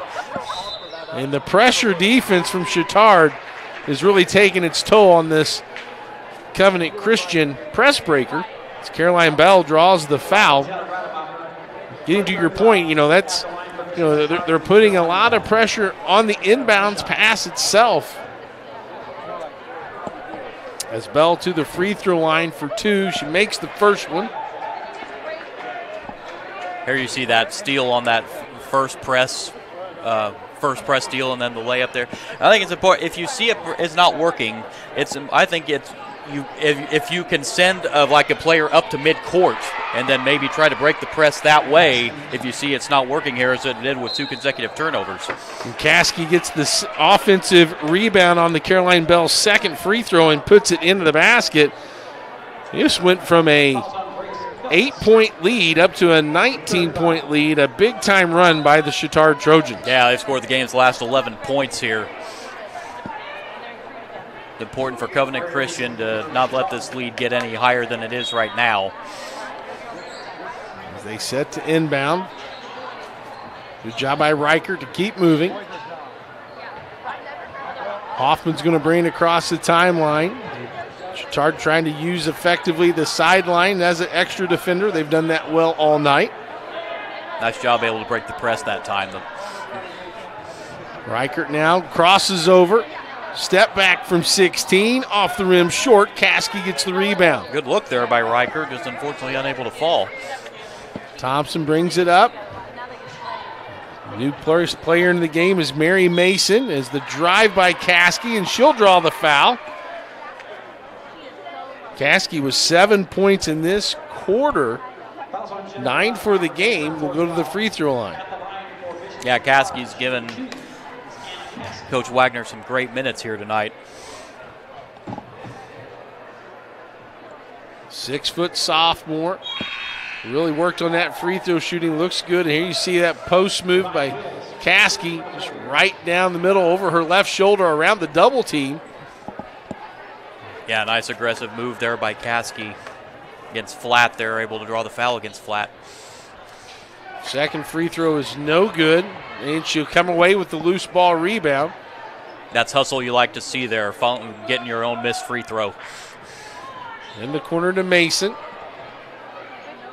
Oh, skip pass, nice to Caroline Bell. She can't finish, pulls her own rebound, a big tough rebound.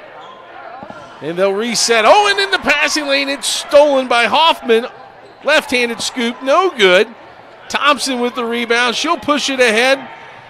Caskey on the drive, and she will be fouled by Divine Wills.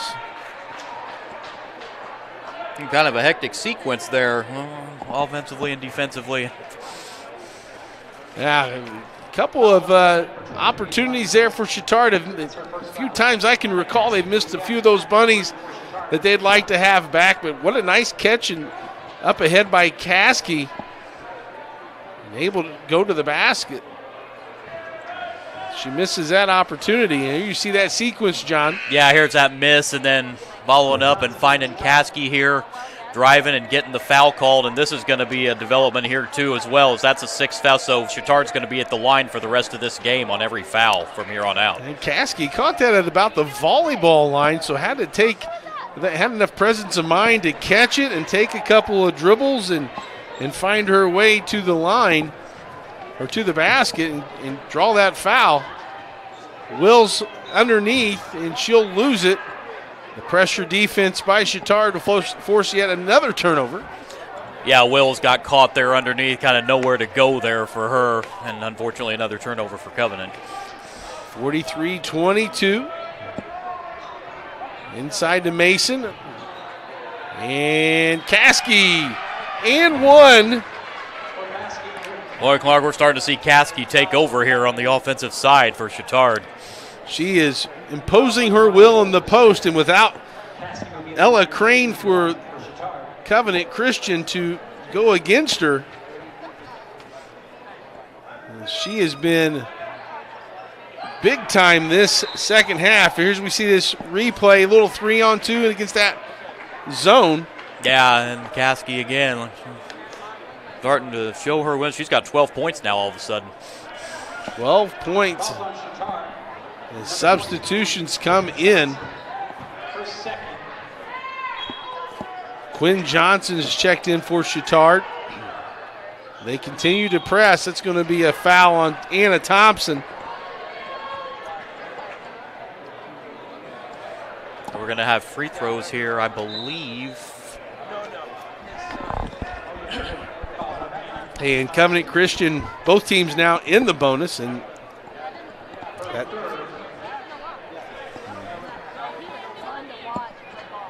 Let me tell you about, while we're getting this free throw ready to go, Industrial Cells Association has been an electromechanical component manufacturer's representative for Illinois, Indiana, Kentucky, Ohio, Michigan, and Eastern Tennessee for years. They want to wish all the teams good luck this season, and for more information, contact Rich at 317-546-1900. Free throw is good by Hoffman. She's had a lot of opportunities to shoot free throws tonight, John. Yeah, I believe this is her 7th and 8th free throw attempts on the evening. She makes that one. The second one doesn't crawl over the rim. She's 3 for 8, 7 points so far. Thompson brings it down. Inside to Caroline Bell. High-low. Nice play by Wills to get the stop. Fast break the other way. Left hand can't finish. And Emmy Flatt with her hustle gets the offensive rebound and draws the foul. She'll go to the free throw line. Yeah, again, great hustle there by Flatt, tracking down that offensive rebound and a chance for her to earn 2 points here at the free throw line. Well, I won't say how many free throws she's made because I did that last time. And Emmy's not happy with me, but she'll go to the free throw line here, up and off the back iron. Another look at that play here. Nice play by Reichert to throw it up ahead, give her teammate an opportunity.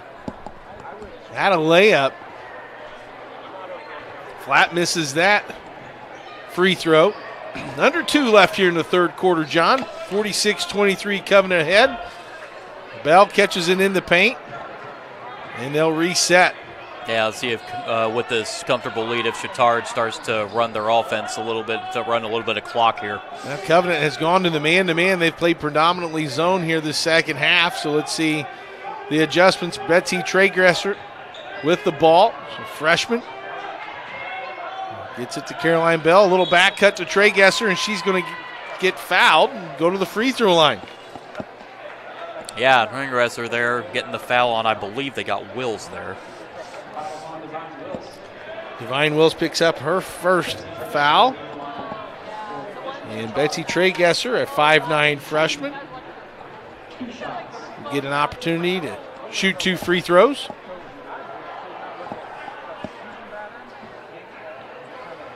And you see some of the fans piling in. You see the costumes for the Silent Night. Fun new tradition, hopefully to start here for Covenant Christian. Fans are silent until the team reaches the 10th point. Traygresser misses the free throw. A loose ball battle. The scrum is taken out of there by Covenant, and they throw it away. Yeah, unfortunately here for Covenant, that is turnover number 17 now in the game. Caskey has checked in. Grace Feltz also back in for Chatard. Traygresser bringing across the timeline. Man-to-man this time now for Covenant. Post move by Caskey. Can't get it to finish. Traygresser comes up with a loose ball. Caskey gets it, and she'll draw the foul again. Well, that was a great save there by Caskey to keep it alive there to Traygresser, and then Caskey ends up getting the foul called. What a nice, strong drop step by Caskey when she got that. She was going strong to the basket there and absorbed that contact. She's going to the free throw line. She shot 7 free throws, John, this quarter. Now make it 8. Here's another look. Now there's that initial save for Caskey to keep the play alive. And then the hustle for Caskey right here to draw the foul. Caskey's second free throw is good. 15 for the night. 13 in the quarter. As Covenant breaks the press. And a score by Maddie Howard. And then a quick turnover. Gotta go back to Covenant. Yeah, Maddie Howard, they're able to get free from the press there and get the layup there. And now let's see if this can start the Covenant Christian offense going here a little bit. Covenant inbounds, under a minute here in the third. Reichert guarded closely by Feltz. Really tell Grace Phelps trying to make her go to her left hand there. Howard to Wills. See if Covenant gets the best shot they can. There's a floating drive by Hoffman. A couple big Mother May I steps to get her in the paint. She'll earn a trip to the charity stripe. Yeah, great hands here for Hoffman. She's going to be at the line for 9th and 10th free throws of the night here. 7 points. That one falls in. A nice touch. Here we see this aggressive drive. Yeah, here's that move here by Hoffman to draw the foul. Second free throw is off the rim, no. And I think she maybe crossed the free throw line anyways before it hit the rim, so negate that second free throw. Gingerbread man in the corner. That's awesome. Love the costumes and the creativity. 20 seconds remain. Trey Gesser with the ball. They look down inside. High-low to Feltz. To Caskey. She falls down. She gets it to Bell. Plenty of time still. And Bell's going to be fouled by Julia Hoffman. Yeah, that's 4 on her now. So 2 players now, Freeth and Hoffman, with 4 fouls for Covenant. Thank goodness she's not shooting free throws at the other end. The Gingerbread man could be a distraction. He was over there in the corner. Caroline Bell to the free throw line where she's 2 for 4. She makes that attempt. 79% on the year. If she makes this could put her in a double-figure score, and she does. She now has 10. And 3-2 into the half, or into the quarter from half court. Hoffman, no good, and that'll do it for the end of the third quarter. Chatard extends that halftime lead and now is up 49-26. All right, students, hold on your tickets. Hold on your tickets real quick. One more draw.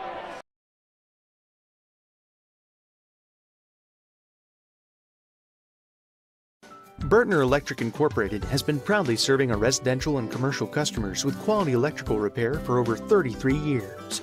We are fully licensed and insured in electrical wiring and electrician service packages. You'll receive a competitive assessment, whether you're a homeowner or a business owner, first-time or long-time customer. We offer free estimates for any new project. Call our licensed and experienced electricians today.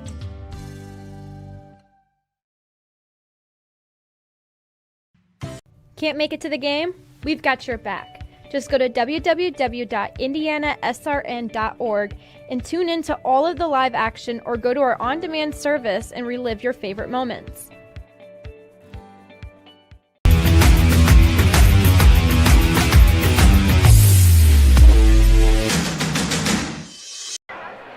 Welcome back to Indiana SRN here at Covenant Christian High School. Hey, John, feel like treating someone special to a delicious meal from Aspen Creek Grill? Well, the next time you come in for dinner, buy some gift cards to share with friends. Aspen Creek Grill has great food. Be sure to try our powwow shrimp. Well, that sounds awesome right now. Aspen Creek Grill is located at Noblesville, Indiana. Come in and stop by today. I still have not tried the powwow shrimp. I guess I need to. Legendary powwow shrimp. Started the fourth quarter, and Reichert tries to throw the bounce pass. Goes out of bounds. Turnover, Covenant Christian. Here comes Chatard quickly the other way. Berzai, sidestep shot, no good. Nice job for her of clearing space as some bodies tangle. Maddie Firth off balance, and they'll say she drug her pivot foot in the travel. Yeah, that Berzai, only a freshman for Chatard. She has been giving Coach Wagner some great minutes off the bench tonight. Trey Gesser with the ball, running the point. Anna Thompson, man-to-man defense here by Covenant. Trey Gesser up top. They work it around. 3 on the way. Long. No good by Duncan. Mia Gamble clears, and she'll bring it across the timeline. See the student section in their costumes for the silent night of the boys game. nice creativity and school spirit. They'll be awfully quiet until the 10th point, and the 10th point, then they'll get really rowdy.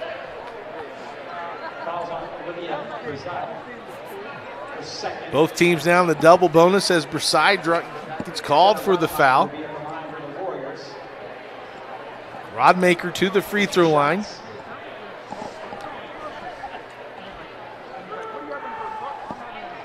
She has 1 for 2 so far at the free throw line. 1 point, misses that opportunity. Double bonus, every foul will be 2 free throws from here on out. Second free throw is long. Battle for the loose ball. They'll call it jump ball. Alternating possession will stay here with Covenant Christian. Like to see that. More floor burns, as I say. A hustle for the loose ball.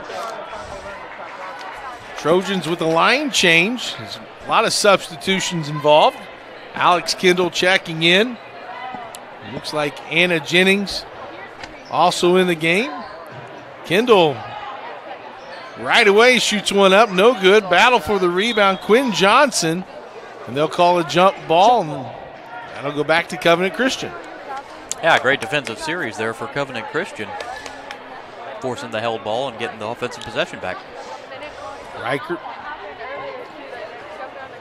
hit the 3 to start the third quarter, brings it across the timeline.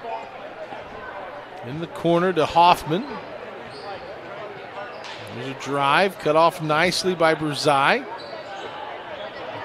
Shot fake, runner no good. Taken out of there by Anna Jennings, and she will be fouled. And unfortunately, I think Freeth just fouled out. Maddie Freeth will foul out the 5'9" senior. Playing inside. No Ella Crane tonight for the Warriors. Emmy Flatt's going to check in.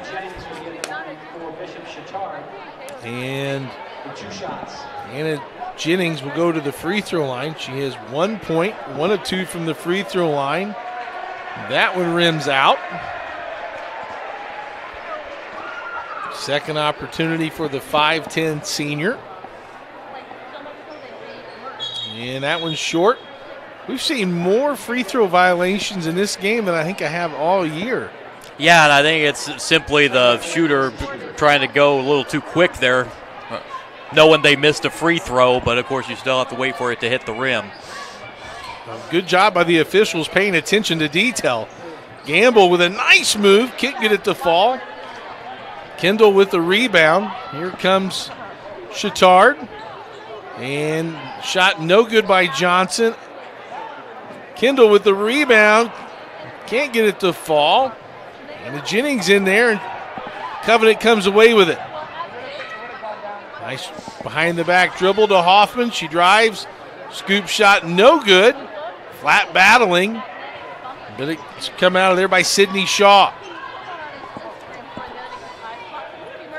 Trojans up by 23 with 5 minutes and 43 seconds here to go in the game.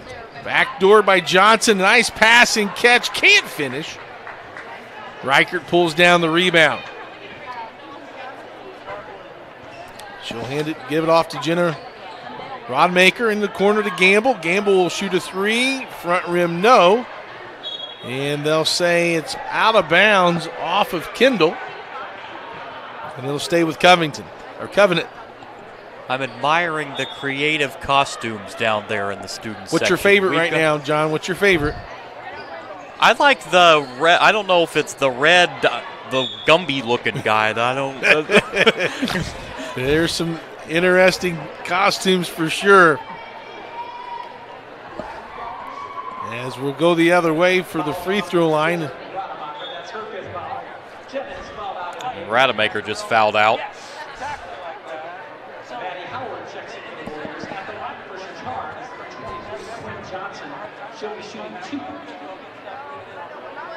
So Covenant just had their second player disqualified to fouls here. To the free throw line is Quinn Johnson. Johnson makes that free throw. She's had all of her points from the line. She's now 4 of 5. And she'll get a second chance here. And that one rims out. Rebound here by Gamble. She's going to push the pace. No one stops the ball. And it'll be out of bounds. They'll say it's off flat as she tried to get the offensive rebound, and it'll go the other way.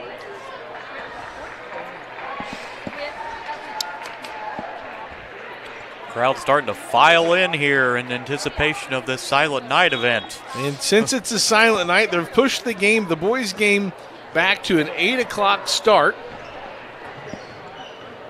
We'll be able to bring you the second half of that doubleheader. As Gamble gets the Quinn Johnson miss. Johnson with the steal and couldn't get it to fall. And one as she got the rebound. Boy, Quinn Johnson, John, she hit the ball and stole it and went right through Gamble's legs and came right to her. And right to her, yeah, right place, right time, and an and one opportunity for her. That was almost Harlem Globetrotter-ish. As Quinn Johnson, the 5'7" junior, gets her first field goal to drop. She now has 6 points. And a chance with an and one. Misses that free throw. And a loose ball. And let's take another look, John, at that steal by Quinn Johnson. Yeah, here you see there's the steal by Johnson. Missing the layup, but staying aggressive, going, getting her own miss and getting that and one. Maybe it didn't go between her legs, but boy, it was pretty cool. Reichert was fouled on the drive by Mary Mason, and Reichert will go to the free throw line.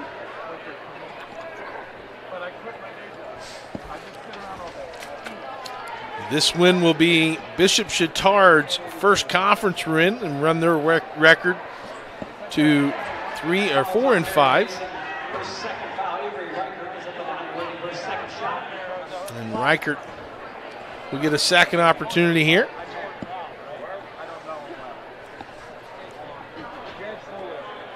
And she rims that second one. Quinn Johnson, man-to-man defense here for Covenant Christian. Here's Kendall on the baseline. They look to get it inside. And it's knocked out of bounds. Good ball movement there by Bishop Chatard, but good defense by the Warriors. Well, while we have a stoppage here, I know you're a big IU fan, Clark. They're going to be able to pull that out at Allen Fieldhouse tomorrow. It's going to be a tough one. They've really missed Jalen Hood-Schifino. He's a calm presence out there on the court. They're going into a hostile environment. They're in Fog Allen Fieldhouse in Kansas. It'll be a tough matchup for sure. It'll be interesting to watch. Nice steal by Johnson. Quinn Johnson down the lane, and they'll call a charge. A great job there by Wills, setting her position and drawing the offensive foul. Wills, we see it right here. Johnson with the spin move. Wills getting right in position. And it's important. I've seen a lot of players, sometimes they lean forward or they lean back. You just got to stand straight up and absorb that contact. Wills did. There she drives baseline. A nice baseline pass. Jump shot is good.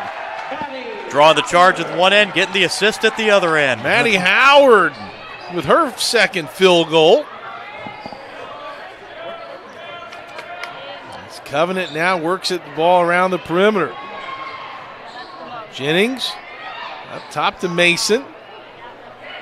Olivia Berzai. Jennings, oh, she thought about a three. Even her teammates are saying, let that one go. Quinn Johnson down the lane for two. Quinn Johnson attacking aggressively, now has 8.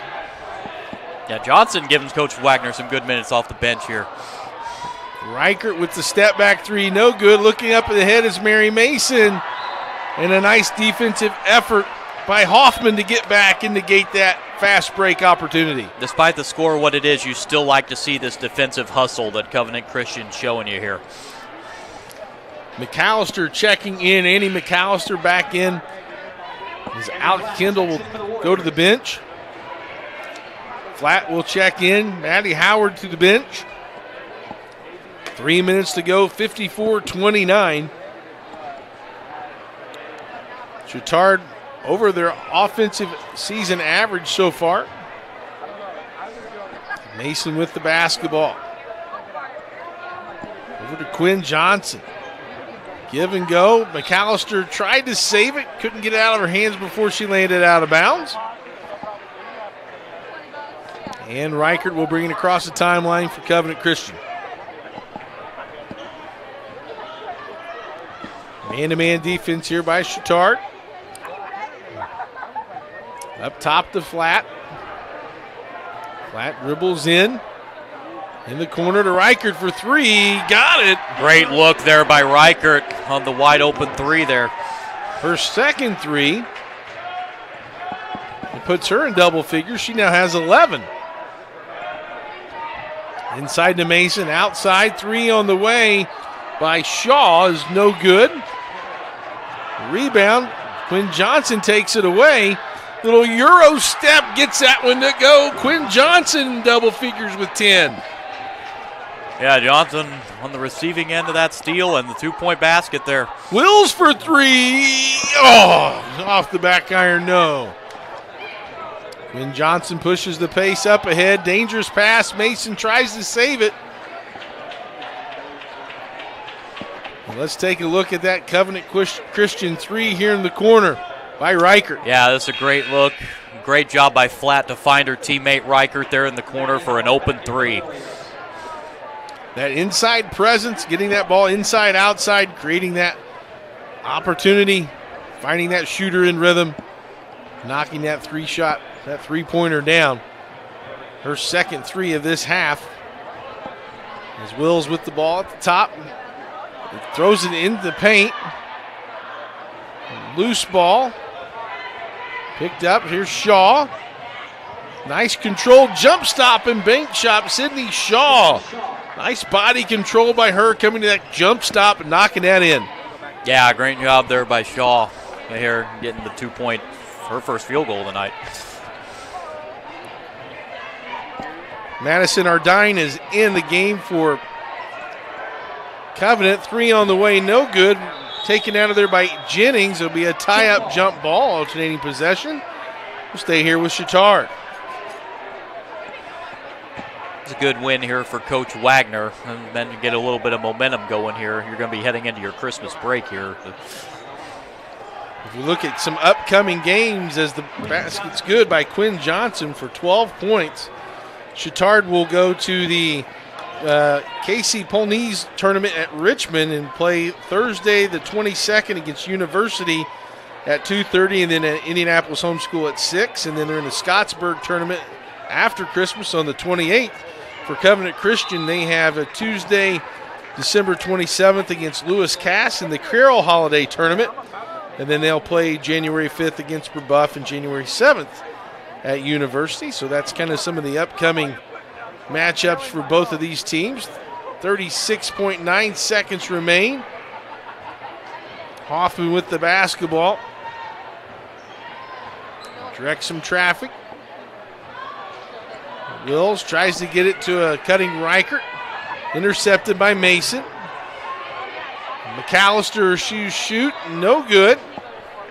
And they'll say the ball went out of bounds. It was tipped by Covenant. And 18.9 remaining, or 18.7 remaining. They'll throw it inbounds. Sydney Shaw. Around the corner, look inside to Mason. She'll shoot and score. Mary Mason. Nice turnaround there by Mason. On the on the score sheet, and I think everybody now has scored for Chatard. 2-1, 3 on the way, no good. And that'll do it for us here at the end of the game. Chatard will come away with a 62-32 win. John, kind of thoughts here on the final, on this game so far? Well, Coach Wagner there, the defense for Chatard really buckled down there in the second half and took control, and then that led to some great offense, and it's a good win for Chatard. And Covenant Christian, you know, you were without Crane, but you still like what you see off the bench there for Coach Neitz. He got some great minutes off of the players that are not I don't want to say seldom used, that's not the right word, but don't get a lot of minutes. I think he likes what he saw out of those girls here tonight. Yeah, Chatard, Anikaski leading them with 15, Caroline Bell with 10, Quinn Johnson with 12. Just among a few of the double-figure scorers, every Chatard player on the scoreboard. And for Covenant, as you said, a lot of players filling in new roles without Ella Crane tonight. And then leading the way is Avery Reichert. Reichert finishes with 11. That'll do it for us for game one. We'll take a break and come back for the second game of our doubleheader as Bishop Chatard visits Covenant Christian. For our team producer, Matthew Stein, for cameraman Eric Eaton, and my partner John Lester, this is Clark Chafin. Thanks for tuning in. We'll see you here in a little bit for game two of boys version. You're watching Indiana SRN.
I mentioned there's a $50 prize if your chili wins.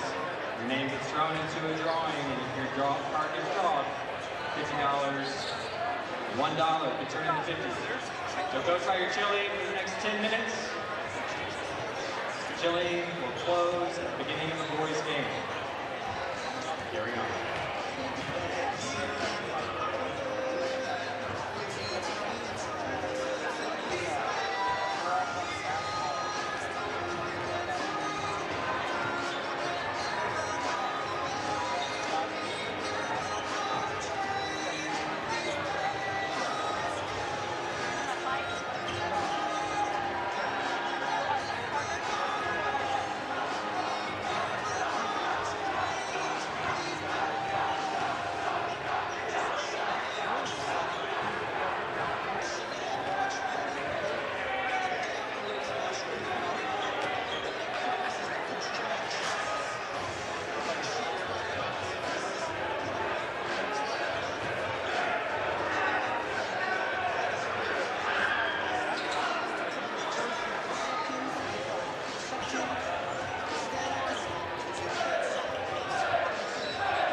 IndianaSRN is on the air. Live from the campus of Covenant Christian High School, we have Game 2 of our Circle City Conference girls-boys doubleheader. It's the guys' turn to take the hardwood as the Bishop Chatard Trojans pay a visit to the Covenant Christian Warriors. Tonight's game is sponsored by IUPUI School of Health and Human Sciences. Begin your journey today. The Morales Group, building better futures one story at a time. Bertner Electric, serving greater Indianapolis and the surrounding counties. Piper Logistics, from warehousing to transportation, we do it all. And Reynolds Farm Equipment, serving our customers and community since 1955.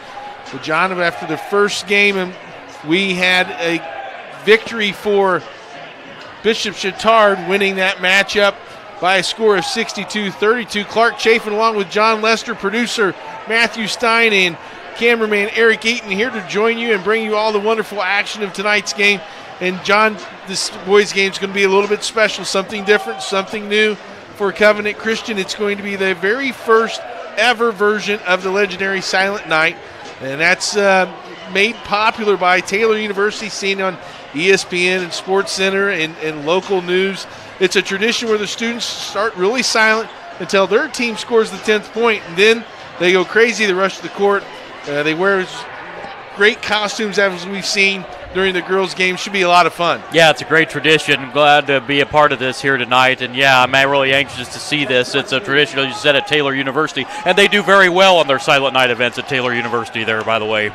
Taylor University is started in 1997 at that university. It's something where that you mentioned how well they did. They're 24-1 during the Silent Night, so pretty cool. It just combines basketball in a lot of fun and a lot of school spirit. It kind of takes the stress of finals away. It usually happens the Friday before finals. So we're excited to bring that to you. But let's take a look at these two teams, John. First of all, for Covenant Christian, they're coached by Scott Flatt. He's in his 18th season as Coach Flatt. He's 205 and 192. They're 5-1 on the year, but this is their first conference game. They've had some really good victories. They beat a 6-3 Covington team by 12, a 5-3 Cecina team by 17, and had a really good win last Saturday against a 5-1 Traders Point team by 4. John, what's been the secret sauce here for Covenant in this 4-game win streak? Well, yeah, we had their only loss when they played Mount Vernon. They didn't shoot very well. They have definitely turned that around, and those were 2 great wins against Cecina and Traders Point they've had in their last 2 games. They're starting to pick the offense up. They're starting to take better care of the ball as well. They have held the turnovers down, and, yeah, it's just been a great turnaround here the last 3-4 games here for this Covenant Christian team. For Bishop Chatard, they're led by Kenny Roseman. Roseman is in his second year at Chatard here. They're 17-8 at his tenure. His 8-year coaching overall with a 75-79 record. Chatard just playing their second game because their football team won the 16th state championship, with the most of the state. And last year they were a hot team. They started 13-0. They didn't lose till January 20th, John. And they lost after that team, those 7 starters, which was 77% of their scoring. Their first game was last Friday night. They beat a very good Heritage Christian team. They were impressive. It was a 3-point victory, and they look to kind of build on that. How can they replicate that performance from last Friday night? The thing that I took from that performance last Friday night when they played Heritage Christian is Colvin over there at Heritage Christian, who was, of course, going to Purdue. They held him for the most part in check, and I think that's really what led to that Chatard win. They put 3 players in double figures. Just great balance in that win from Friday night, and let's see if they can be able to keep that up here in this game tonight as well. To tell the tape, Chatard leads the overall series 17-6. Last year's matchup went the way of the Bishop Chatard Trojans. They won 50-38. We're going to take a short break, and we'll come back. We'll let John break down these impact players and get his keys to the game. Bishop Chatard Trojans, Covenant Christian Warriors, and it's only on IndianaSRN.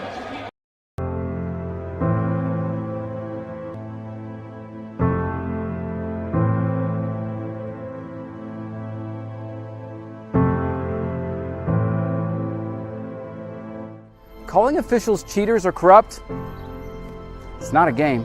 Insulting referees, it's not a game.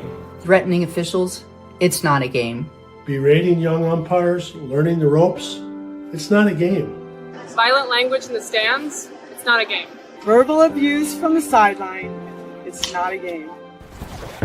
Screaming at a referee in the parking lot, it's not a game.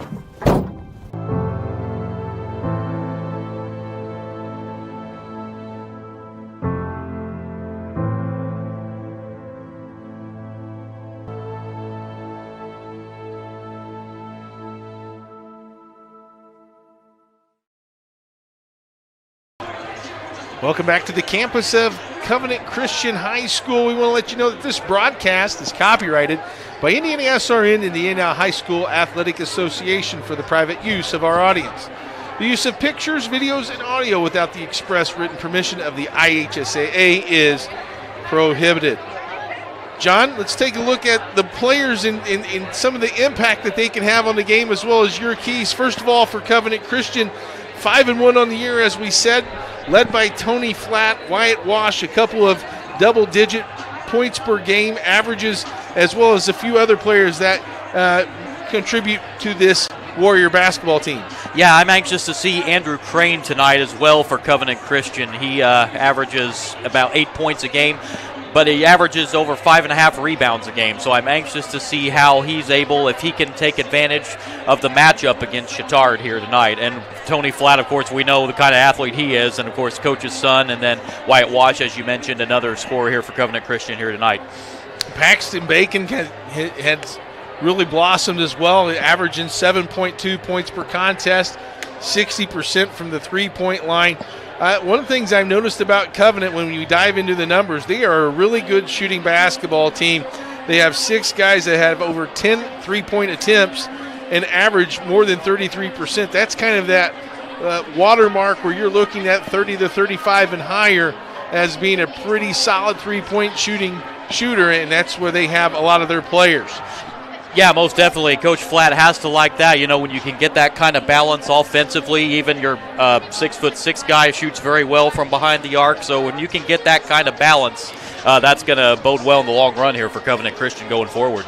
And for Bishop Chatard, you know, we talked about Tony Flatt being the coach's son. Well, they have a coach's son too. Ethan Roseman was really composed in his varsity debut last week, going up against Heritage Christian. He finished with 18 points and had the game-winning assist, if you will, in the closing moments of that matchup. Robert Davidson is a 6'5" senior that's very athletic, and they have a lot of complementary pieces. I was just very impressed with their first game out, and they've lost so much coming into this year, and how they were able to find a way to win. Yeah, most definitely, especially that Davidson. As you mentioned, not only did he have 16 points, but he almost had a double-double because he had 8 rebounds in that matchup as well. Colin Guy is another guy to look at for Chatard here tonight. He was a double-digit scorer in that opening win against Heritage Christian. So they've got balance as well, so this should be a very, very, very good matchup here tonight. Davidson is a tough matchup. He's very athletic at 6'5" with long arms, can get to the rim and also play on the perimeter. Colin Guy, someone that, as you mentioned earlier in our pregame here with the defense on Colvin, he was a big integral part of their defense and made a lot of key plays. Will McAllister had 6 points and provided inside presence, and Sam Lewis hit a huge three-point shot to put them into the winner's circle. Should be a fun matchup for us as we get ready here to as we keep ready for this silent night. We'll take a quick break and come back with the starting lineups and get ready for this Circle City Conference matchup here on IndianaSRN. From warehousing to transportation and everything in between, Piper Logistics does it all. Centrally located, Piper Logistics has 2 warehouses in Indianapolis and a warehouse in Cincinnati, Ohio. Piper Logistics houses over 1 million square feet. Along with our transportation department, we can provide service to half the United States markets.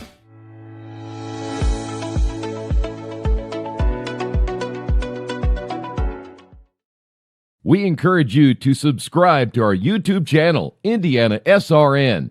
Hit the bell to get notifications for upcoming games and more. Watch as many games as you want, as many times as you want.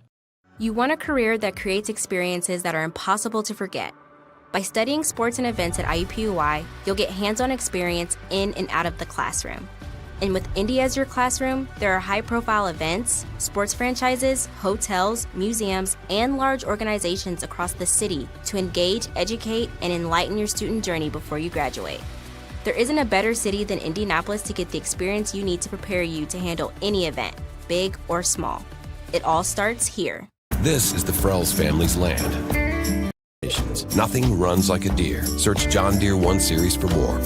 Visit Reynolds Farm Equipment, your hometown John Deere dealer today at reynoldsfarmequipment.com. At Morales Group Staffing, we are all about building better futures.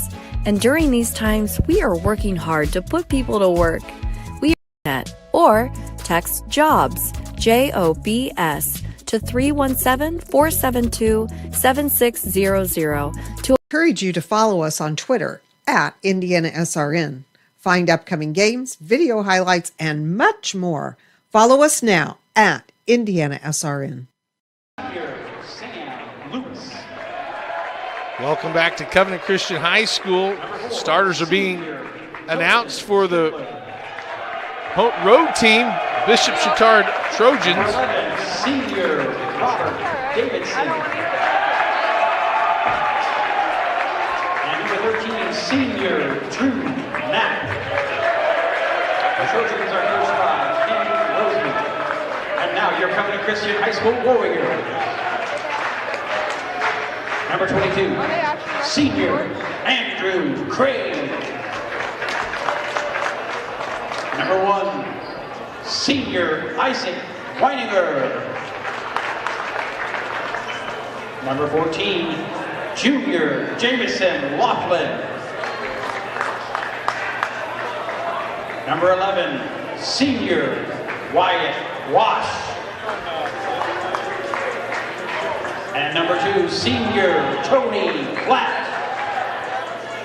Warriors are coached by Scott Black. As the starters are introduced here at Covenant Christian High School. Exciting matchup to get ready. 5-1 Covenant Christian, Bishop Chatard at 1-0. Covenant's going to wear their home whites with the green numerals.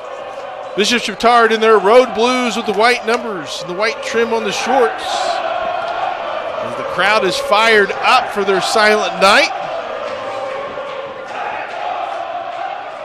As we are set for tip-off, Wyatt Wash, the 6'6" senior, will be jumping against number 11, Robert Davidson from Bishop Chatard. We're underway.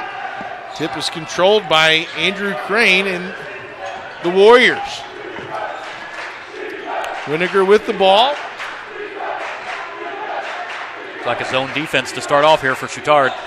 Good defense by Chatard, cutting off the baseline. Man-to-man so far as they look to have some patience as this offense. They're working around the perimeter. Wash with the ball over to Flat. Crane trying to get a look.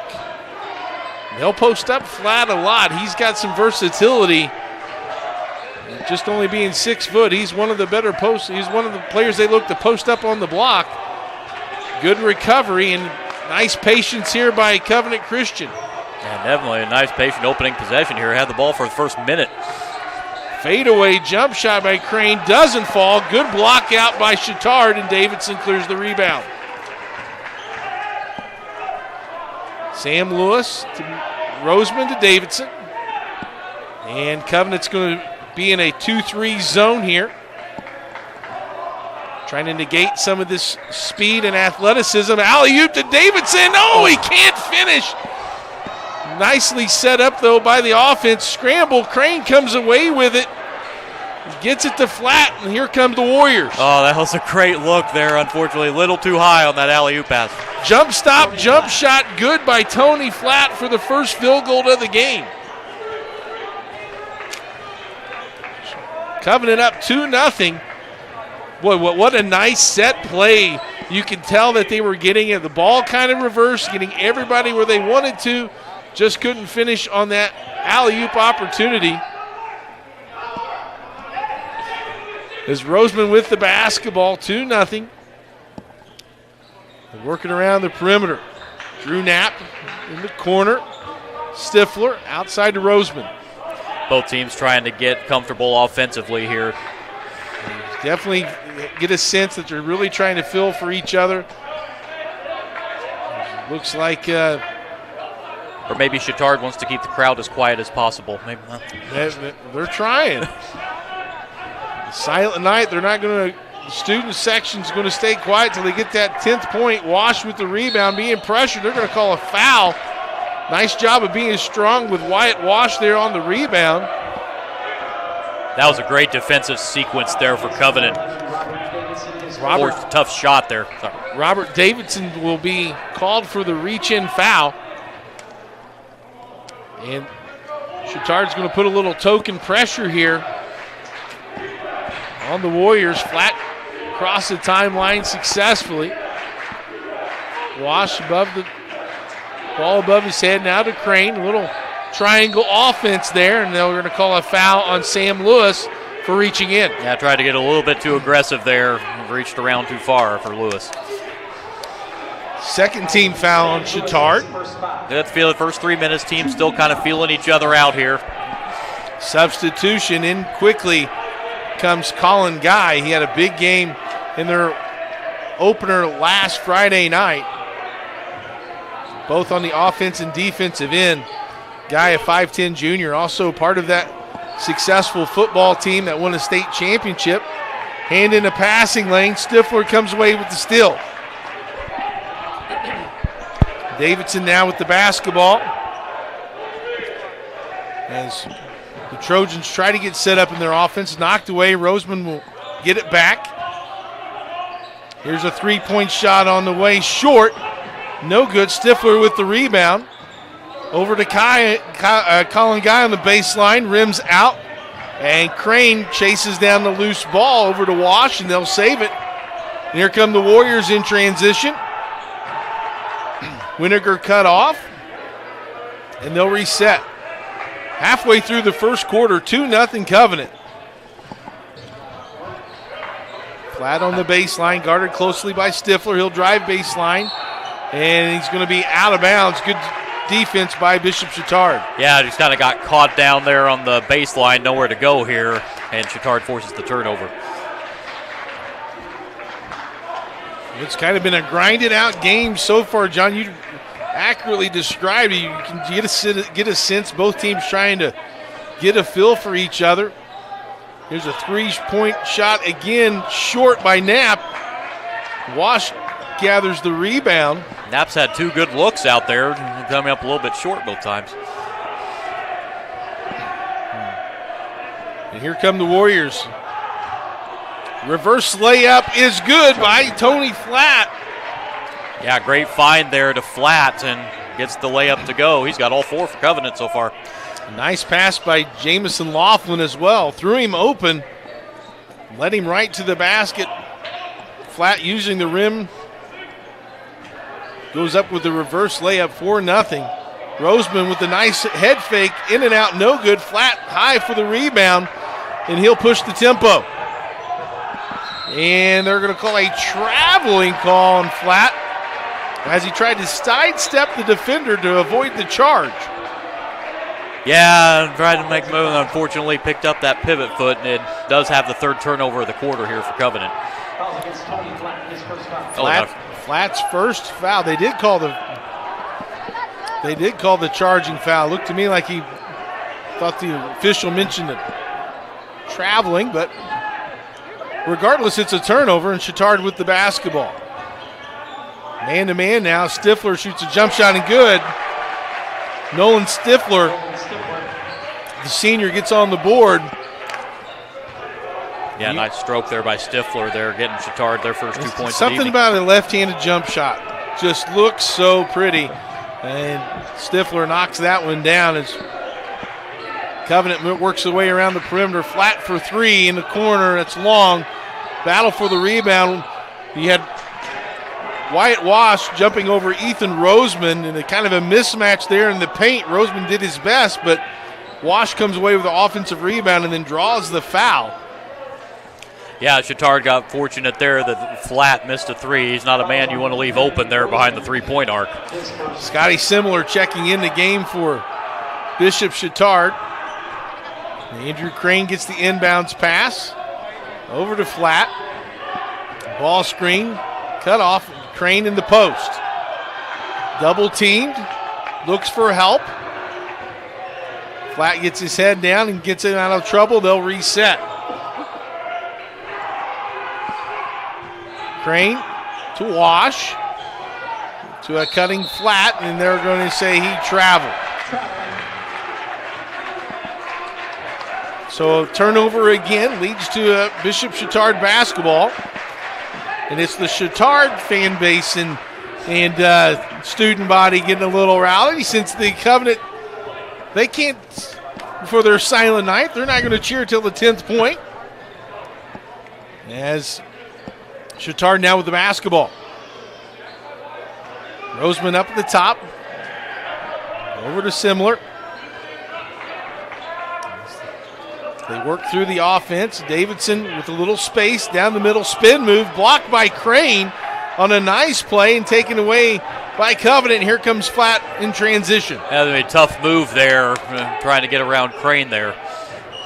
Wash to Crane, hesitation, cut off nicely by Simler. Into Flat in the post. Nice bounce pass, pocket pass is good. Sam Ware with the basket. Yeah, great look there from Flat, finding Ware there for the 2-point layup. 6-2 Covenant advantage, under a minute. Simler tries, looks for the three. Then they reset. Roseman looks to drive. Cut off, there's a switch. Now Ware guarding Roseman, a little mismatch. A switching man-to-man defense. Roseman takes it, and it's blocked out of bounds by Sam Ware, the 6'5 junior, making his presence felt right off the bench. Yeah, Covenant Christian defense here posing some problems here for Chatard here in this first quarter. Checking in the game for Chatard is Wade McAllister. McAllister provided some inside presence, and we see this drive and block by Ware. Yeah, great rejection there for Ware, swatting it into the quiet student section. Isaac Niemeyer's checked in for Covenant as well, as Winiger takes a seat. Drew Knapp checking back in for Chatard. 30 seconds left. Ware gets his hand on the deflection. Yeah, Ware's been very active here on the defensive end here in this first quarter for Covenant. Inbounds, throw it in the backcourt to Guy. And see if Chatard can get something going here. McAllister to Roseman. Ball screen by McAllister. Cut off nicely, Simler. Looks at the cutting Knapp. 10 seconds remain. Here's Guy. Roseman will get a ball screen here. Let's see if he can do something with it. Good defense by Flat. 1 second. Roseman step through is good. Ethan Roseman at the buzzer. And a second field goal for Chatard. And after one, Bishop Chatard and Covenant in a tight one. Covenant leads 6-4 as we look at this step through, John. Yeah, great touch there by Roseman, beating the first quarter buzzer, making this a 2-point game. We'll come back with second quarter here on IndianaSRN.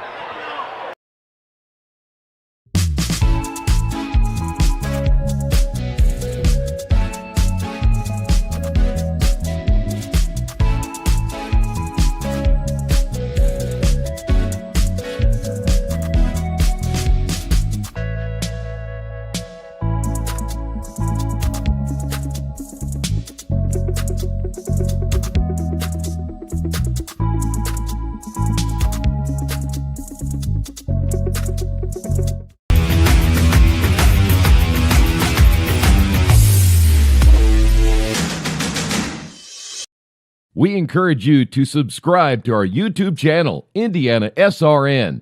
Hit the bell to get notifications for upcoming games and more. Watch as many games as you want, as many times as you want. Well, we've played 8 minutes here at Covenant Christian High School, and that older student section is still silent. The Warriors have a 6-4 lead, John. Yeah, you know, you have to applaud both defenses. Both defenses were phenomenal there in that first quarter for Covenant Christian and Chatard both. Chatard forced 4 Covenant Christian turnovers in that first quarter. Now let's see if the offenses can get going here in the second quarter. I think the pace of play right now favors Covenant a little bit more than Chatard. Let's say if Bishop Chatard can kind of speed up this Covenant offense. Yeah, they've had their feeling out there in the first quarter. Now let's see, as you said, let's see if they tried to change the tempo here in the second quarter. Well, Chatard with the basketball, similar on the drive, cut off nicely by the defense. Davidson in the baseline, can't do much with it. Guy for 3, no. Good block out by Andrew Crane, but better offensive rebound by McAllister. Good hustle by both players. And an extra possession by Chatard. Davidson at the high post, guarded by Wash. He takes it in, can't get it to finish, misses the second opportunity. Andrew Crane comes away with the rebound. You can see why he leads the team in that department. Flat in the post. Passes out 3 on the way. Long, no good. Battle for the rebound. Similar will come away with it. Yeah, great look there. That's best three-point look they've had tonight so far. Just unable to drop, unfortunately, for Covenant. Knapp to Guy. Kind of a sagging man-to-man defense here. Switching on the perimeter. Guy has it on the wing. And Similar wants a ball screen from McAllister. He drives the Guy. Cutting McAllister. Nice catch. A little unorthodox on the landing. I think he's okay. That hurt me more than it hurt him, I think.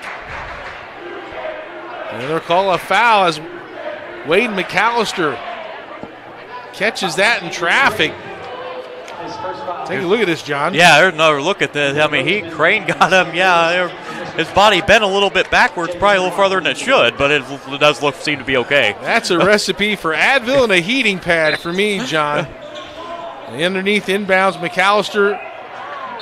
Oh, what a play by Davidson to follow up McAllister's miss.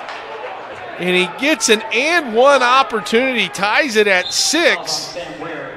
Yeah, great job there by Davidson, sticking with it, getting the and one, as you see it here off the McAllister miss. Yeah, he had the right idea, just a little too strong, but as you said, he stuck right with it.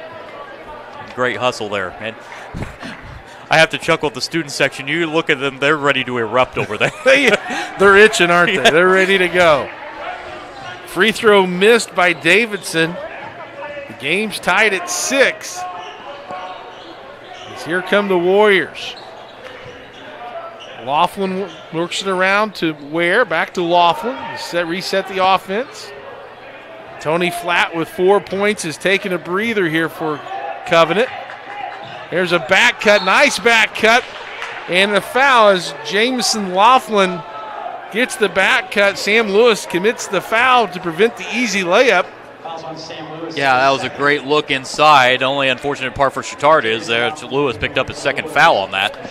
Sam Lewis's second foul, and Laughlin to the free throw line, the 5'10 junior, his first attempts. First one up and rattles in. It's the friendly home cook and roll as we see this back cut. Yeah, that's a great look inside. Lewis really had no choice there but to foul to prevent the easy 2-point layup.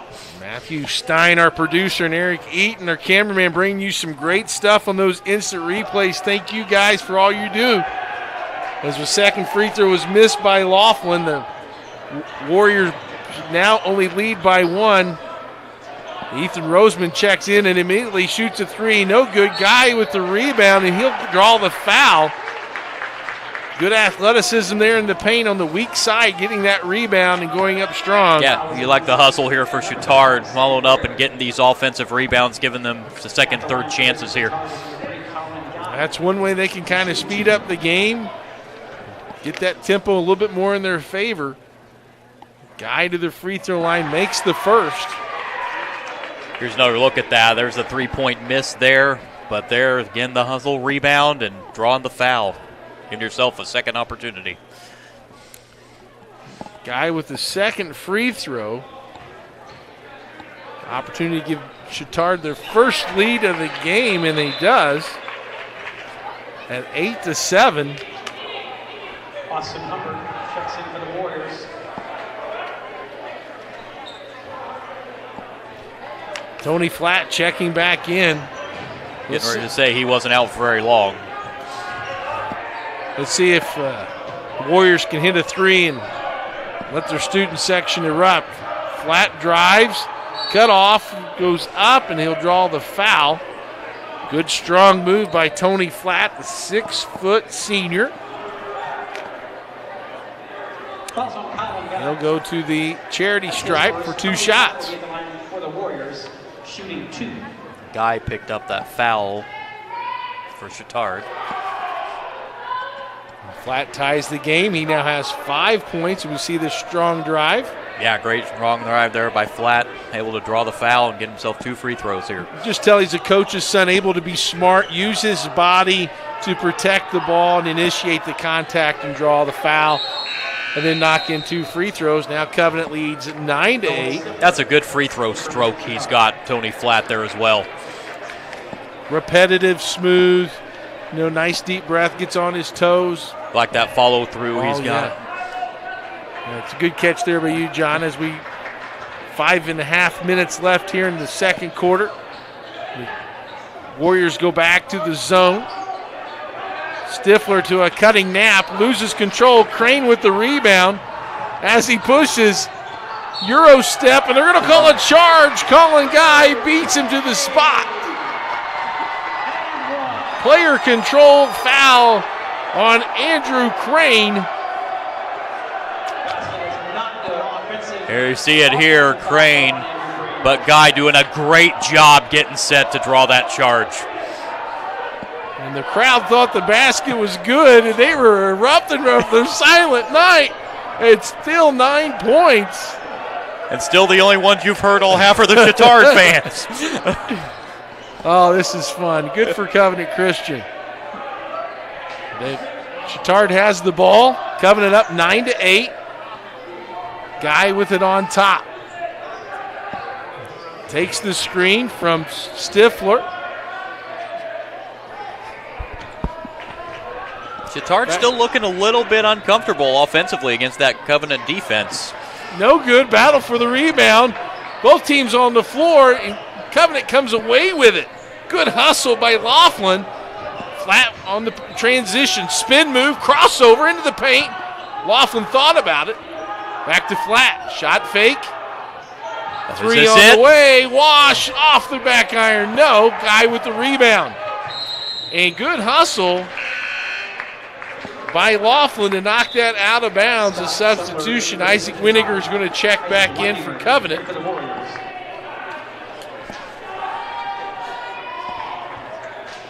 I don't think the crowd thought they were going to be this quiet for this long. Knapp in the corner. Over to Guy. They'll swing it across the perimeter. Stifler. Nice pass to Guy. Can't finish. Gets his own rebound. And he'll go back to the free throw line. Oh, he's frustrated with himself for missing that, but you gotta stick with it, follow your own shot, and get the foul and have the chance to earn 2 from the line. You like that hustle. Tony Flatt on the foul. Colin Guy will go to the free throw line. He's now 3 for 3, all 3 of his points coming. Here you see that pass by Stifler, and the no-look pass kind of froze Laughlin. And a good cut by Colin Guy. And he knocks down the free throw. Just hear the Chatard fans make a lot of noise when they just hit 10 points, even though they've been making noise all half. Flat with the ball, 10-9, 3:43 here left in the first half. Very close, competitive game. Wash with it, being guarded closely. Notice how high up in this possession Covenant's going to have to run their offense as it's tipped away by the Chatard defense.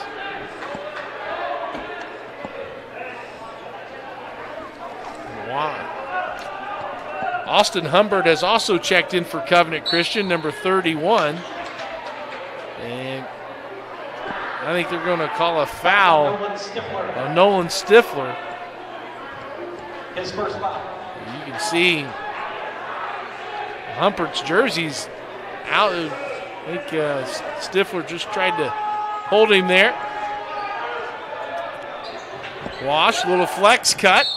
Shot fake, and they're going to call a foul. It's Austin Humpert, the 6'6 senior, will be going to the free throw line, I believe, for a 1-and-1 opportunity. Davidson with his second foul now for Chatard. Austin Humpert has an opportunity to make history if he makes his first free throw in the first ever silent night.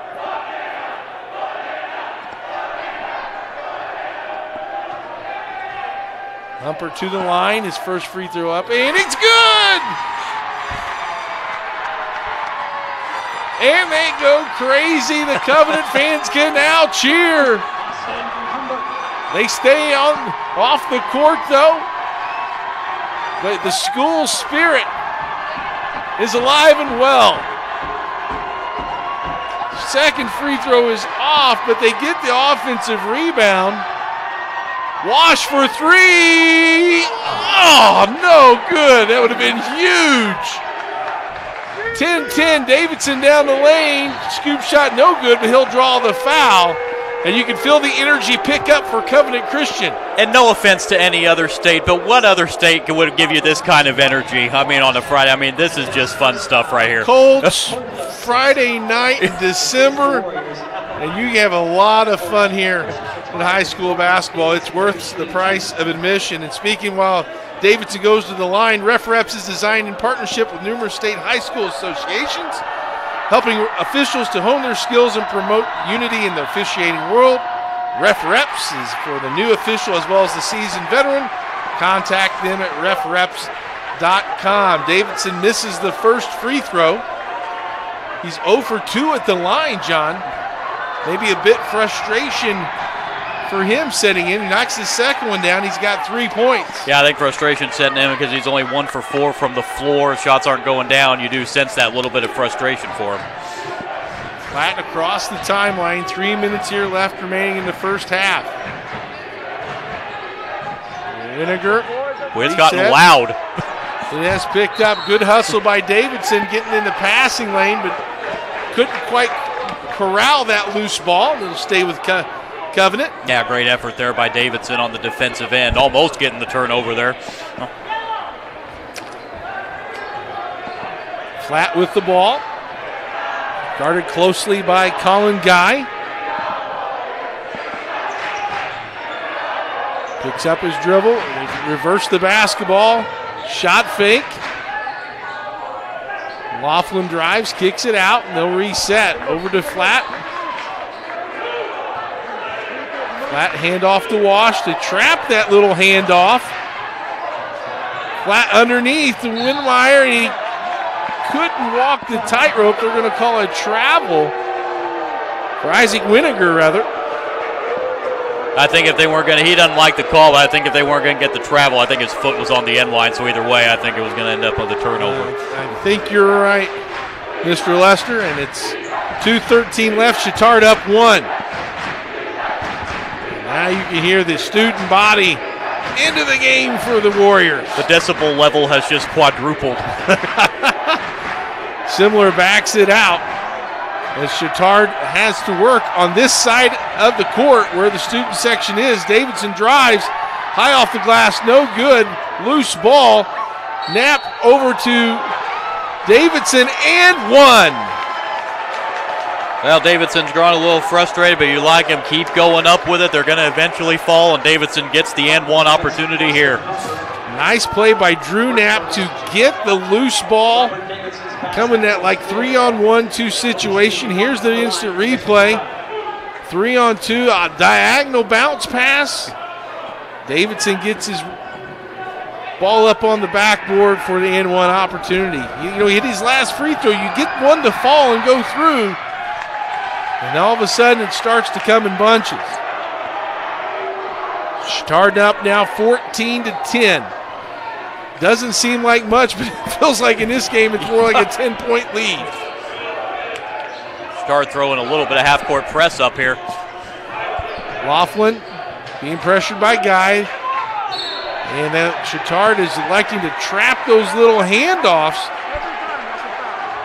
Flat was able to split the trap and draw the foul. He'll go to the free throw line. That's 3 players now for Chatard with 2 fouls here in the first half. Keep an eye on that here in the second half. Tony Flat has 6 points. As Colin Guy will go to the bench. 1-and-1 opportunity for Tony Flat. First one's up and nothing but the bottom. He'll get the bonus. He got 7 of their 11 points here in the first half. And looking for his 8th point. Rim's no good. Pulled out of there by Drew Knapp, and here comes the Trojans. Ethan Roseman kind of been held in check so far. 30-second timeout. Give us an opportunity to tell you that if you feel like treating someone special to a delicious meal from Aspen Creek Grill, well, the next time you come in for dinner, buy some gift cards to share with friends. Aspen Creek Grill has great food. Be sure to try the Pow Wow Shrimp. Aspen Creek Grill located in Noblesville, Indiana. Pace is picked up here, John, in the second quarter after a 4-6 or 6-4 Covenant lead after one. We've got a little bit more offense here in quarter number 2. Chatard with 10 points this quarter. Yeah, offense is starting to pick up here a little bit, but I think both coaches still have to be pleased with the team, with the defensive effort here, as it looks like neither team's going to reach 20 here before halftime. So, you got to like the defensive efforts here. But, yeah, offense is starting to pick up a little bit. Tempo starting to pick up a little bit, which we both feel is going to be in Chatard's favor a little bit. Roseman with the basketball. He only has 2 points, and that came with a dramatic shot to close out the quarter. Here's a baseline screen for him. He gets to the paint, creates for somebody else. A three-pointer for Knapp is no good. And Winiger comes in with the rebound. Flat up to Wash, and a nice pass and finish.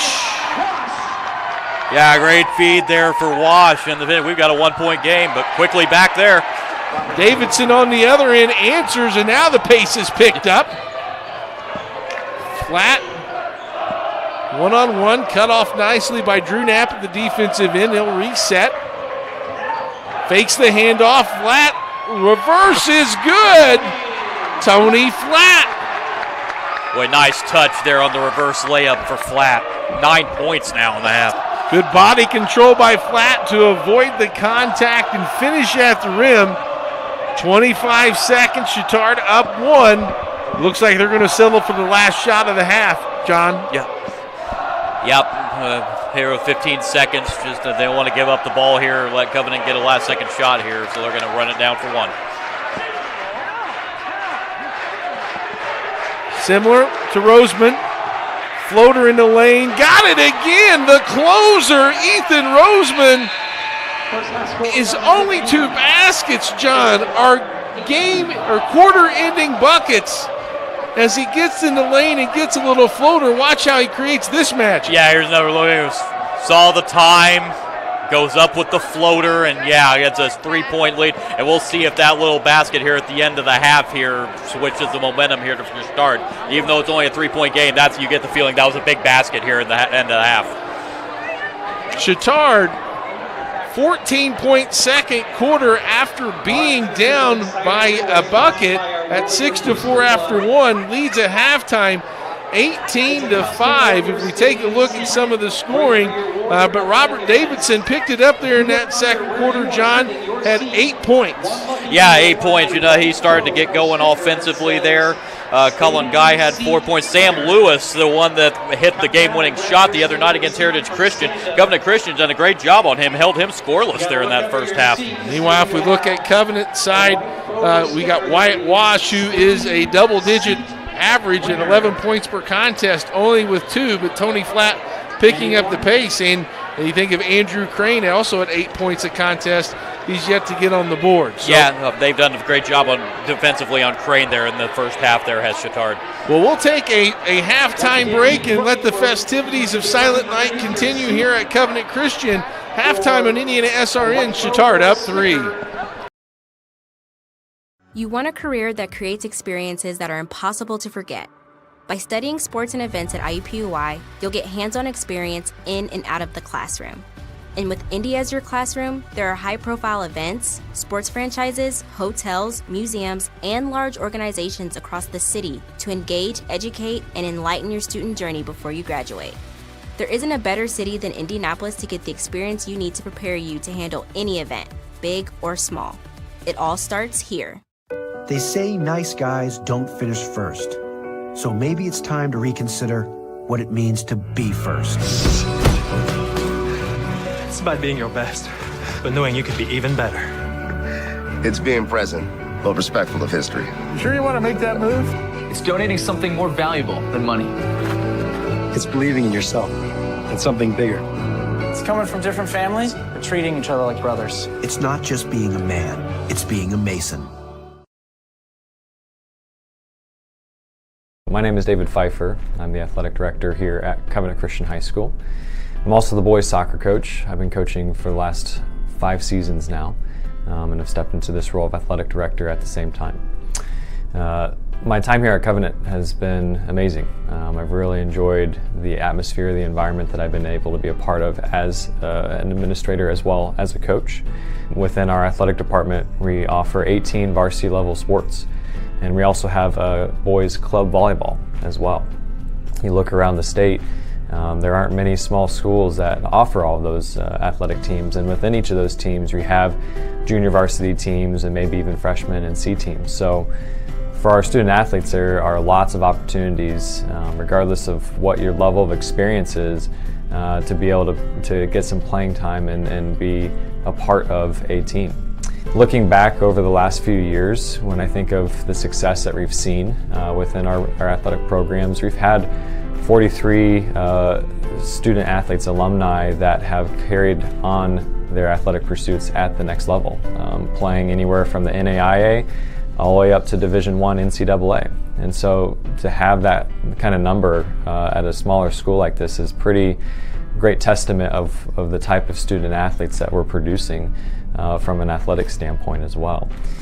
You look back too at the success of our overall teams. Over the last 25 years that Covenant has been in existence, we've won nearly 50 sectional titles, at least 10 regional titles, 5 semi-state titles, and then more recently our football team winning the 2020 1A state championship. So it's neat to see our teams being able to compete at the highest of levels and attain those accolades from a team perspective and an individual experience as well. I think what's also unique about being in a smaller school is those options and opportunities to play in multiple sports. As a former high school and collegiate athlete, I had the opportunity to play multiple sports in high school, and the opportunity to build a relationship with different teammates on different teams as well as different coaches is really unique, and I think an awesome opportunity that our student athletes have here at Covenant. Speaking of our coaches, each of our coaching staff have a personal relationship with Jesus, and their heart and their intention is to certainly help you grow as an athlete for sure, but we're also challenging to grow academically in the classroom, but also in their personal relationship with the Lord as well. So I think that's another unique thing about athletics here at Covenant Christian is this opportunity to help us pursue Christ in the midst of our academic and our athletic pursuits at the same time. At Covenant, we certainly want to provide an education-based athletic experience. So we certainly take seriously that our students are first students, right? They're student athletes, not athlete students. So from beginning to end, we want to provide accountability and a charge for you to succeed in the classroom and to be excellent stewards of the time that you have there, so that you're setting yourself up well for academics down the road as well. But we also want to compete at the highest of levels, and we want to try to equip and enable each of our student athletes to become the best version of themselves in the classroom and on the athletic contest field. So I think one of the unique things again about what we're trying to accomplish is this whole person development, right? We're challenging you to grow in the classroom, we're challenging you to compete at the highest level, and we're challenging you again to grow in your personal relationship with Jesus Christ as well.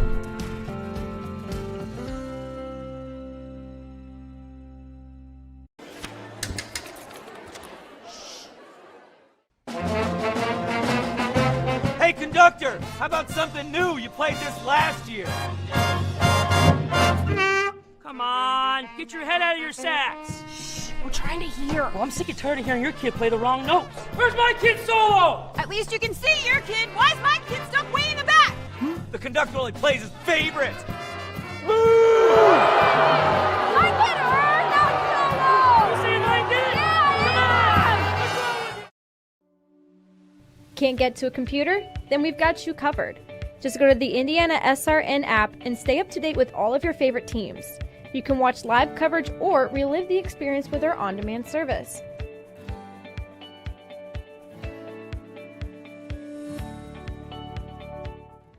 Because Becoming a licensed sports official is a great way to make a positive difference in the community and support the over 160,000 Indiana student athletes that participate across 22 IHSAA sports. Sports officiating allows you to stay connected to the game, become a role model for our young student athletes, earn extra money, and support the patrons and communities of our IHSAA member schools. To learn more about becoming a licensed IHSAA official, log on to ihsaa.org/officials today. This is your IHSAA. This is your state. This is your high school. This is your athletic association. Fans, I'm IHSA Commissioner Paul Knighty, and we're here to make sure that all of this remains yours. This is your state. This is your community. This is your IHSAA.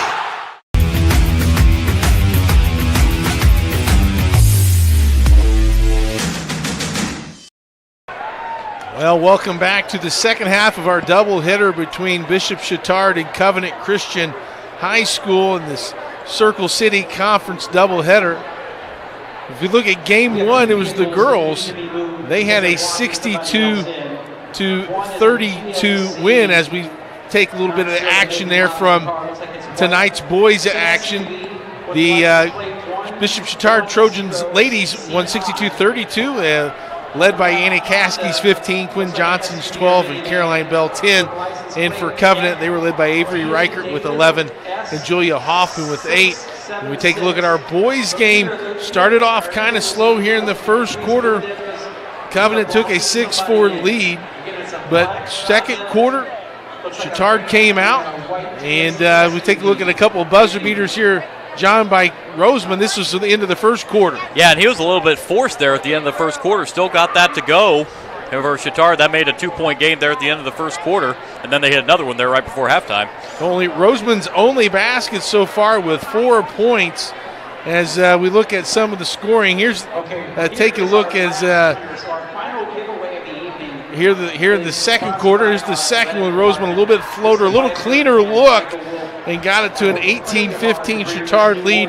Here at halftime, the Trojans were paced by Robert Davidson. Davidson with 8 points, 3 field goals, 2 for 4 from the free throw line. Ethan Roseman with those 2 quarter buzzer beaters with 4 points. Colin Guy was 4 for 4 from the line, and Nolan Stifler started the game with a jump shot for his only 2 points, and that's the 18 points for Chatard. Meanwhile, as we take a look at Covenant Christian, they were paced by Tony Flatt. Flatt with 9 points to lead the way for the Warriors. Also in the scoring column was Wyatt Wash with 2. Jamison Laughlin with 1 on 1 to 2 from the free throw line, and Austin Humbert was 1 for 2 from the free throw line, and Sam Ware came in off the bench and got a field goal. It's been a fun night, John, with the silent night, and kind of both student sections having fun with it. Yeah, this is a great trend. I hope this continues here. This is the first year for Covenant Christian. That was a fun. I don't think they were planning on being silent as long as they were there at the end of there in the first half. But then once the 10 points go, in a great atmosphere here at Covenant Christian, and a great promotion go put on for the silent night here tonight. Industrial Sales Associates has been an electromechanical component manufacturer's representative for Illinois, Indiana, Kentucky, Ohio, Michigan, and Eastern Tennessee for years. Good luck to all the teams this season. For more information, contact Rich at 317-546-1900. We'll take one more break here at halftime and come back with second half action. Chatard up 18-15 on IndianaSRN.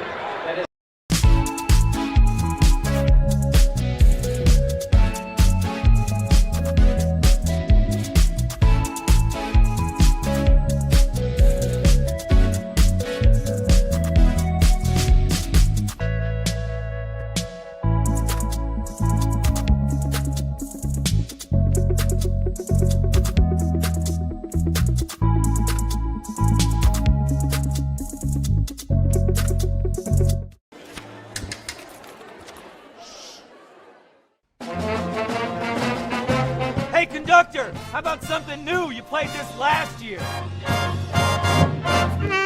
Come on, get your head out of your sacks. We're trying to hear. Well, I'm sick and tired of hearing your kid play the wrong notes. Where's my kid's solo? At least you can see your kid. Why is my kid stuck way in the back? The conductor only plays his favorites. I get her! Not solo! You saying I did? Yeah! Come on! I'm Keith Myers, Vice President of IndianaSRN. Thanks for joining us. Do you know IndianaSRN broadcasts 350 games a year? All sorts of sports? Yeah, we do. Hard to believe, isn't it? IndianaSRN loves to put student athletes first on our website. If you're a business out there, we probably could help you too. Contact us at coach@indianasrn.org. Grandma from out of state thanks you. Mom and dad who can't get to the game thanks you as well. In fact, our athletes watch the games over and over again. Our military has enjoyed the games as well. So sit back and enjoy the game. It's IndianaSRN.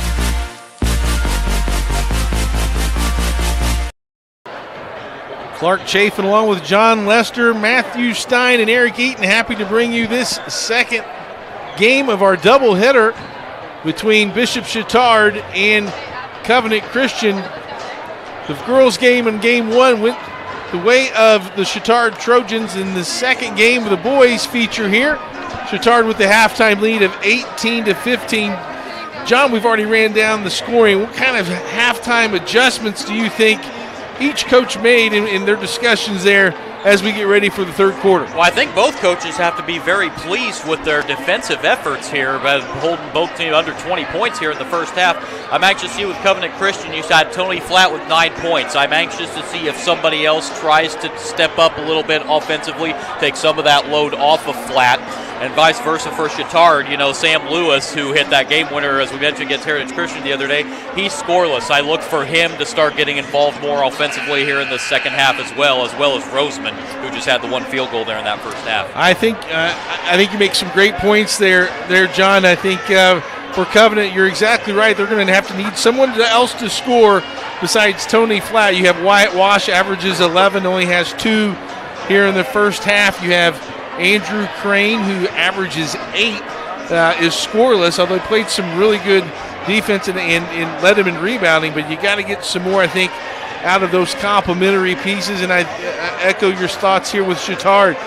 Ethan Roseman with only 4 points in their first game. He led them in scoring against Heritage Christian last Friday with 18. Now, he does play with a lot of poise. He's not going to force the issue, but you look to maybe get a little bit more out of him.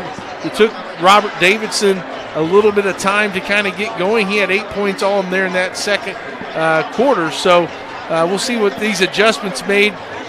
Look for maybe some more pressure, possibly from Bishop Chatard, as they try to pick up the pace a little bit. As we get ready for the second half, Covenant will come out this way with their starters, Isaac Winiger, Tony Flatt, Wyatt Wash, Jameson Laughlin, and Andrew Crane.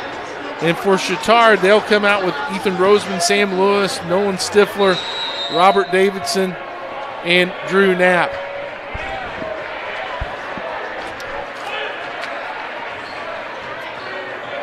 And it does look like a zone defense to open the second half for Chatard. And rebound by Chatard on the miss, and here comes Sam Lewis. The floor general allows Roseman not to handle the ball and kind of give him some off two-guard responsibilities. As a nice pass to Stifler. Up top to Lewis, good ball movement, no forcing the shot. And here's a 3 in the corner by Knapp is good. Drew Knapp, his first field goal, and it's a big one. It's a 3 and extends it to a 6-point lead. Yeah, Knapp with a great open look there and a great find. There's a nice answer there for Covenant. Isaac Weiniger, left hand down the lane. And scores in traffic.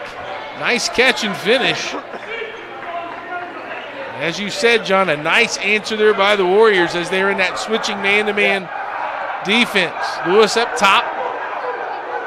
Over to Stifler. Works against Crane to Roseman. Nice hesitation to get by. Hangs in the air and scores.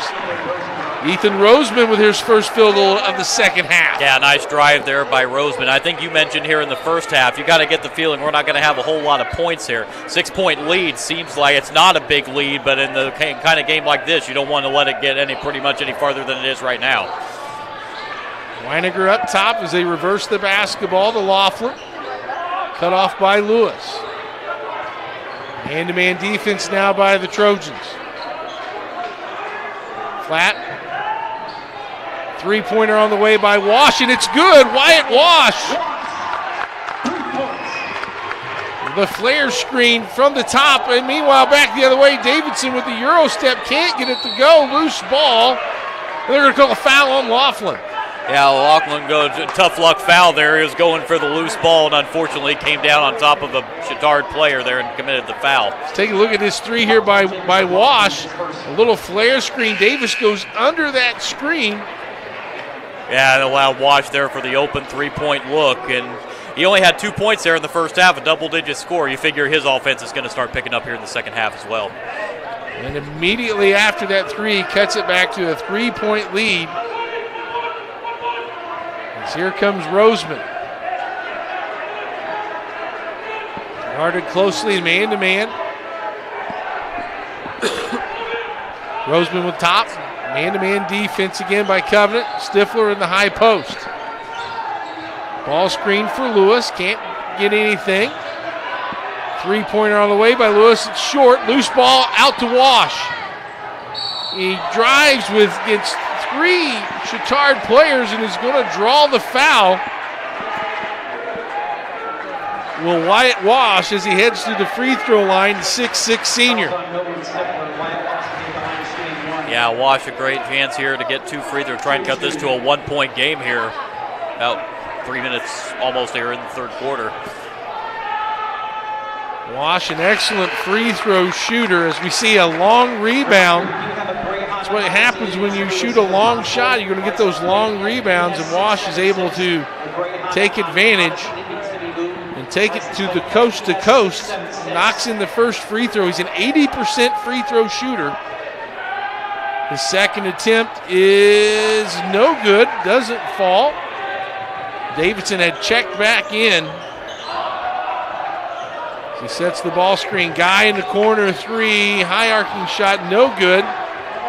Davidson mistimes his offensive rebound. Flat tries to get it to a Crane. They're going to call a traveling violation on Drew Knapp. Yeah, Knapp unfortunately called for the violation there right after Covenant had turned it over just moments ago before that. 5:06 here in the third quarter. You know, third quarters are always big kind of after those halftime adjustments, those first few minutes. Both teams have responded. Here's Weininger up and off the glass. Isaac Weininger, his second field goal. A great find off the inbound there for Weininger, and we've got ourselves a tie ball game. We are tied at 23 apiece. Lewis steps into a three. Splash! Well, we were mentioning about him. Sam Lewis hit the game winner the other day. You don't want to leave him out there open for a three-pointer. And that was the exact same spot that he hit the shot against Heritage Christian. Meanwhile, on the other end, cutoff was Wash in the baseline. They're working around the perimeter. Weininger outside to Laughlin for three. No good. Battle Crane up and fouled. Andrew Crane, fearless on the offensive glass, uses the left hand, and the senior will go to the line. Yeah, great job staying with it there for Crane. Chance to earn him from the line. Probably kicking him so he didn't make that, but still a chance to get 2 free throws here. You feel the energy as far as the pace of the game picking up a little bit too, John. Not as many offensive possessions where you're seeing multiple passes, but some good looks as we see this inbounds play. Yeah, here's that great inbounds play here. The wide open look inside to Weininger. Great job by Flat to find him. Weininger, a small guy, a little guard, but put it high off the glass. And Crane knocks down both free throws. And it's nip and tuck here in the third quarter. Scotty Simler checked into the game. Roseman back and forth. Floater no good. Flat with the rebound. He's going to push it in transition. He's got Wash running and fakes it. Shot fake, flat up and good. Yeah, once he gets down that low, it's pretty much game over there for Tony Flatt, and that gives Covenant Christian a 1-point lead. Little head fake, got the defender in the air after the possibly fake to Wash on the perimeter, which led him to the paint. A nice play by Flatt. We'll see if Chatard can answer. Similar tries to drive, and they're going to call a traveling violation on Similar. A tough call for Scotty Similar. The turnover will give the ball back to Covenant. Yeah, I guess they're saying on the drive he picked up the pivot foot there, and it ends up another turnover for Chatard. Lewis guarding tightly Flatt, as they're going to call the foul on Scotty Similar. They've been trying to trap those handoffs and look to see if that's an adjustment that they're continuing to keep in that game plan. Have to keep an eye on this because Chatard looks like they're starting to get a little bit not pleased with the officials here. So there's a three. Wyatt Wash's second three. The offense has picked up only 2 points for Wash at halftime. He now has 7 in this half and 9 for the game. This might be a good time here for Coach Roseman to call a timeout, try and settle his team down. They look like they're getting a little flummoxed out there here. Similar with the ball up top. And the Trojans will reset. Lewis with the ball on the perimeter. Over to Knapp. Lewis will step into a three. Off the back iron, no.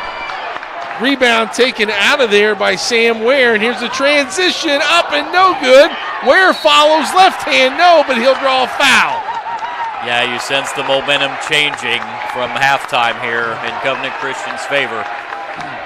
Sam Ware with the defensive rebound, and how about his hustle and transition to get the offensive rebound and draw the foul. He'll go to the free throw line with a chance to build on this 4-point lead. You love to see that kind of hustle from a player if you're a coach, and here's another look at it here. There's a good hesitation dribble by Laughlin. Ware goes right back up on the offensive rebound, keeping it in his left hand, makes the first free throw. He has 3 points. Second one on the way, and it's nothing but net. And it's a 32-26 game. It was tied at 23 not too long ago, John. I think Chatard had a 6-point lead earlier this quarter as well. They did. They hit the first three of the half. And they were up 21-16 at one point. So a 16-5 run. Lewis though for three. Tries to answer and say not so fast from downtown. Cuts that lead in half, and it's a timeout. Here's another look at that Lewis three, his second three here in the third quarter. Wonder if his offense was going to start to pick up here in the second half. Timeout lets us tell you that Tam's Sweet and Savory Cafe is a new spot for breakfast or lunch, open Wednesday through Sunday. Try our classic breakfast and our sweet baked goods located in Lawrence, Indiana. Coach recommends the Sloppy Joes with extra pickles. It's a great lunch. Check out Tam's. It's at 6427 Oak Landing Road, or you can call for carryout at 317-760-1640. That's Tam's Sweet and Savory Cafe. Well, Covenant Christian offense has definitely picked up here in this third quarter. They went on that 17-5 run, as you mentioned. Chatard with a big three there to answer. Here's another look at one of those inbounds plays here for Covenant Christian. That three-point look in the corner. A great find and a great three for Wash there, whose offense is starting to pick up as well. Yeah, nice play there by Andrew Crane as the ball went inside. He kicks it out to the corner. Wash, as you said, John, buries his second three. And the response for Covenant, they scored 6 points in the first quarter and only 9 points in the second quarter. They have come alive here to start quarter three in this second half. We're going to have the ball out of bounds after the Lewis three. 2:21 here in the third quarter. This is shaping up to be a really good contest. Chatard getting a little bit of foul trouble here as well. Sorry, Clark. No, a little bit of foul trouble. You're right. And it is the Silent Night, and the crowd will be singing Silent Night between the third and fourth quarters, so we'll bring that to you as well as Wash draws the foul. I think Davidson just picked up his third there. Second foul. Second foul, team foul number 5 for the Trojans. Covenant's had a lot of success here with these out-of-bounds plays. Let's see if they get another one. And they'll call it a traveling violation. I think Wash was unsure whether he wanted to go up with that or not, and unfortunately picked the pivot foot up. Yeah, good call there by you, Johnny. Yeah, I think he couldn't decide if he wanted to shoot it or drive and drug that pivot foot. Good call by the official. And here comes Mr. End of the quarter, Ethan Roseman. Let's see if he can get another basket here. He only has those 2 baskets to end the first and second quarter. Get the ball on the wing over to Davidson. Lewis inside to McAllister, up with the left hand. Wade McAllister gets on the board. That's a great pass inside to find McAllister here, and we've got a 1-point game. 1-point contest, 31-32. Flat with the ball. Back and forth comes to a jump stop, and nice play by Tony Flat to get to the basket. I think he wanted to foul there as well, but nonetheless, that's 13 points now, I believe, for Flat. Strong move in the paint. Lewis with the ball, a minute left here in the third. Covenant on top by 3. Roseman gets the ball screen, handoff to Lewis. Fakes the handoff here. Get it downside to McAllister. Takes a bump from Crane, and he's going to be called for the foul. Is Andrew Crane. He didn't care for the call there, but nonetheless, that's 3 on Crane, and McAllister is going to be heading to the line here. Very strong move there, though, for McAllister to draw that foul. And he had him in good position. He just needed to stay straight up because the angle that McAllister had would have been tough for him to make that basket. But McAllister goes to the line. His first free throw attempt is good. Wade McAllister, the senior, with 3 points off the bench. And Austin Humbert will check in as Crane will get a breather here for the rest of the third quarter. Dave, those got 3 fouls. I expect to see Crane out for, if not the start of the fourth quarter, the majority of it.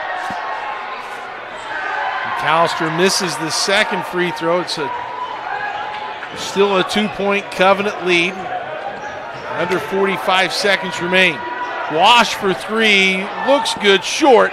Good block out. When that ball hits the floor, you can tell that's good block out.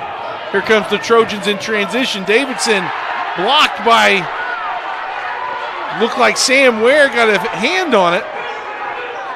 I think you're going to see Covenant Christian take the ball out and run for 1 here in the third. And Davidson will pick up the foul on Tony Flat.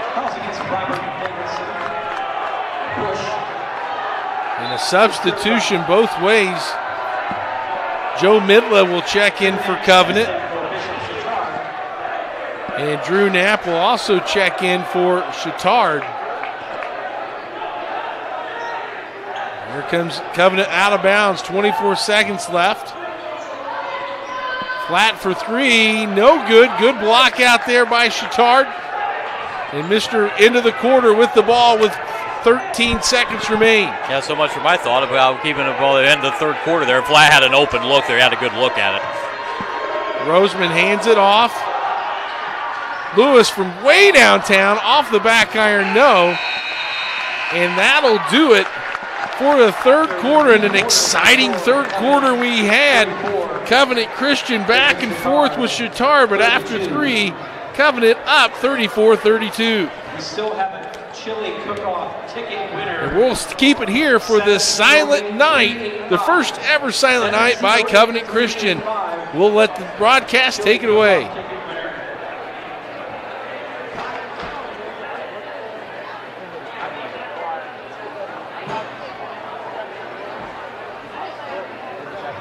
And at this time, I believe we're going to sing Silent Night, so if you could draw your attention.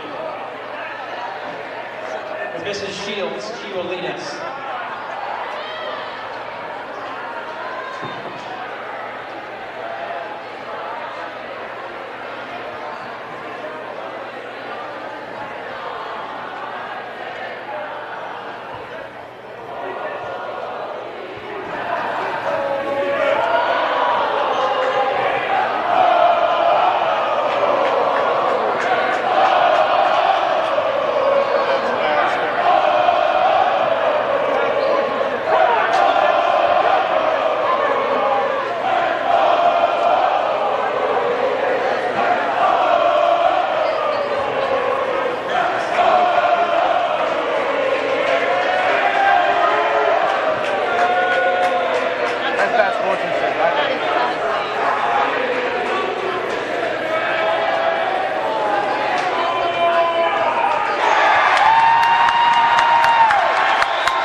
That's not good.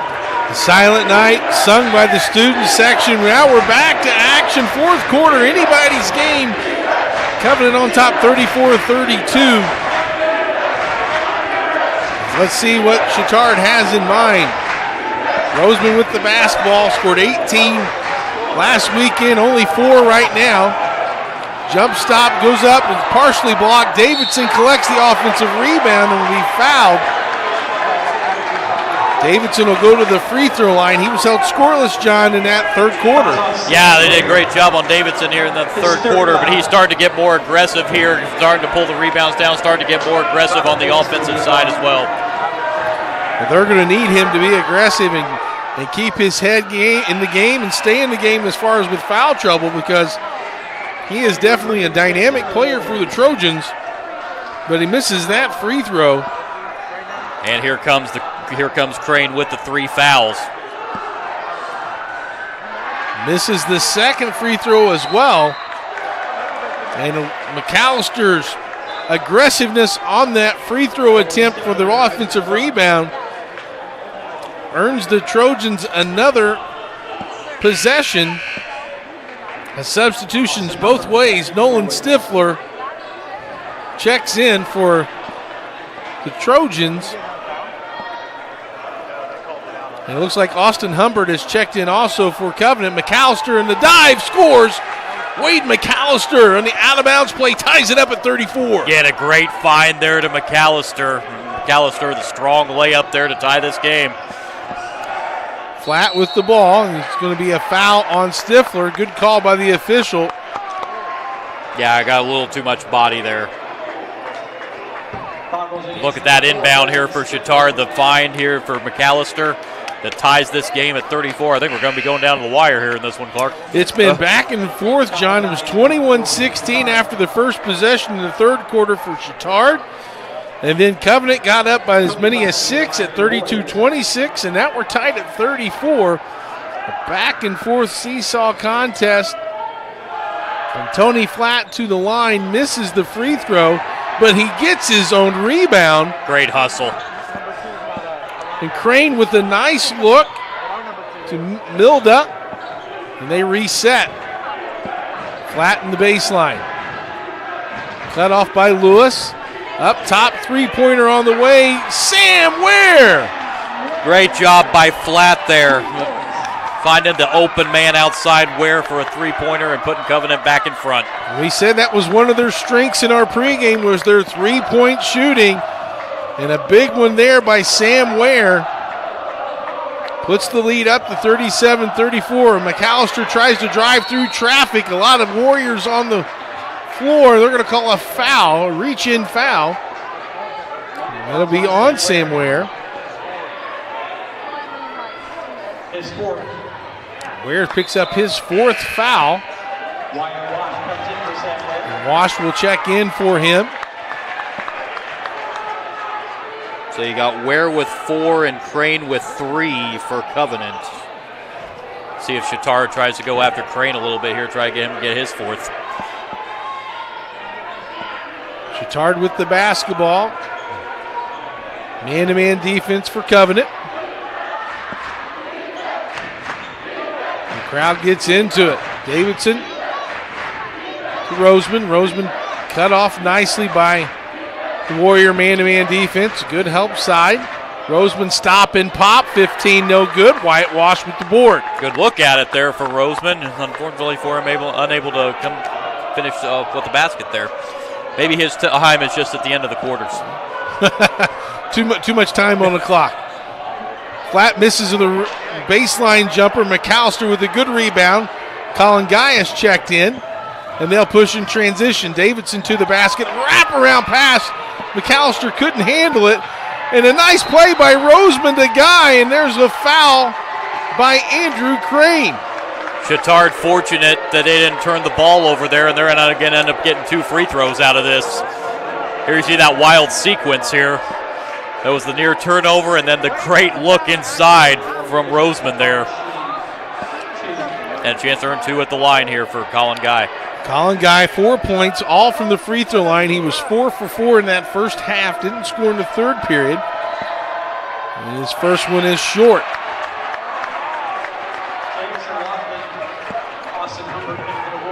Jamison Laughlin checking in for Covenant. And Austin Humbert checking back in as well. As Guy readies for the second free throw. That one's off the back iron and no good. Laughlin gets the rebound and he will be fouled. And that'll take Laughlin to the free throw line. Yeah, I think McAllister went a little over the back there on the rebound attempt, and I believe that puts them in the 1-and-1. 1-and-1 opportunity for Jamison Laughlin. 5'10 junior, averages 5 points per contest. Sets, eyes and flies, gets short. Misses that, and McAllister pulls down the rebound. Guy on the wing. Guarded by Wash, drives and kicks. Roseman shot fake, he gets in the lane. Nothing there, cut off nicely. Davidson outside the Guy, thinks about a three. Roseman, and he will travel. Yeah, picked up that pivot foot there for Roseman on trying to drive and ends up a turnover for Chatard.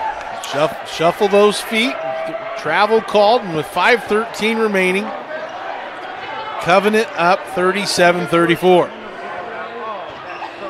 You think about the patience they displayed on the offensive end here at the beginning of the game. That will bode well for them maybe at the end of the game as Wash is fouled on the back cut. I think they're going to get Roseman for that one. No, they got Semler.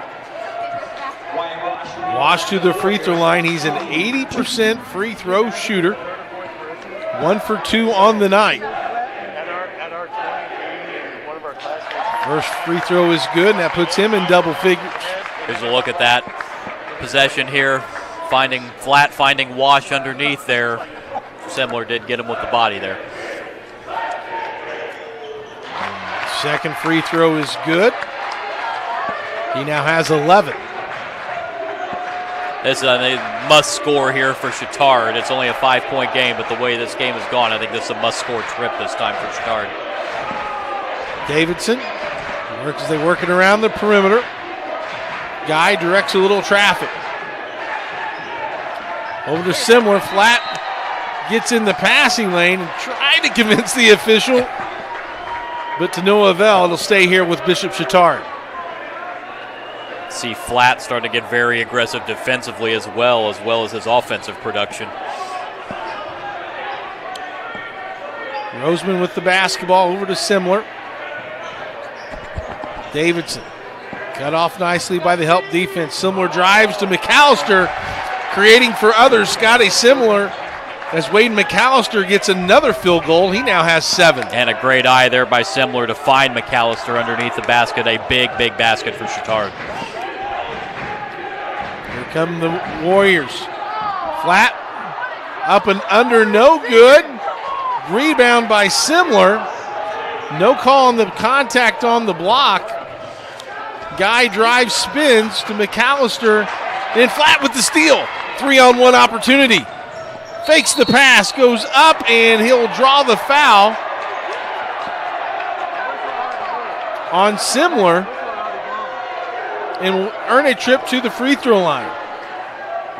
Yeah, all right. Great job there by Flat once again on the inside and drawing the foul against Semler. That puts him at 3 fouls. Tony Flat to the free throw line. He has 13 points on the night. He's 3 of 4 from the free throw line. First free throw is good by Tony Flat. Here's a look at that turnover here, created by Flat. Flat trying the coast-to-coast move, and Semler got him with the body underneath the basket. 4-point lead. Extended back up to 5 at 41-36. Flat all of a sudden with 15 points here. Guy for 3, way too strong. Jamison Laughlin gets the rebound. Flat pushes. Over to Laughlin, they'll work around the corner. going to be very patient this trip here.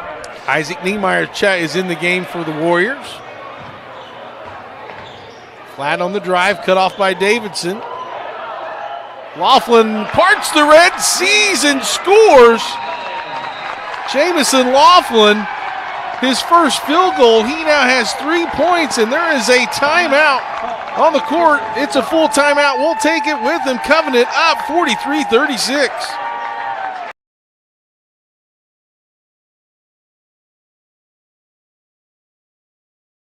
Bertner Electric Incorporated has been proudly serving our residential and commercial customers with quality electrical repair for over 33 years. We are fully licensed and insured in electrical wiring and electrician service packages. You'll receive a competitive assessment, whether you're a homeowner or a business owner, first-time or long-time customer. We offer free estimates for any new project. Call our licensed and experienced electricians today.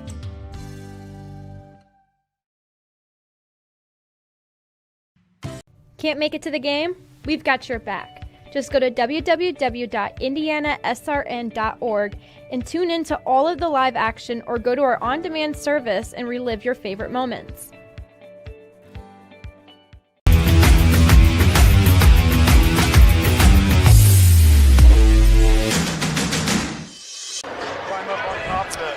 (43-36), Covenant ahead. Let's take a look at a little bit of what Tony Flatt's doing, a little bit of everything. Yeah, he's assisting, scoring, and that assist right there where he found Laughlin underneath the basket, and this is a 7-point lead, and this is danger time for Chatard. Is this the largest lead, I believe, either team this game is? 9-2 run. It was tied at 34 at one point. A 9-2 run by Covenant Christian, and they have a 43-36 advantage. This guy with the ball to Roseman. 3 minutes remain. Roseman drives, kicks out to Davidson. 3. It's long. Rebound by Guy, and he's going to be fouled. And Guy will earn another possession for the Bishop Chatard Trojans. 2:58 to go. Yeah, it's 6 team fouls now on Covenant. So that'll put Chatard in the bonus. McAllister scores again on an out-of-bounds play. He's now has 9, all here in the second half, and off the bench, Wade McAllister trying to keep the Trojans in this game. That's about the third time they've found McAllister underneath the basket on an inbound here as well in the second half. Chatard goes to a half-court trap. As we take a look at this last inbounds play, John.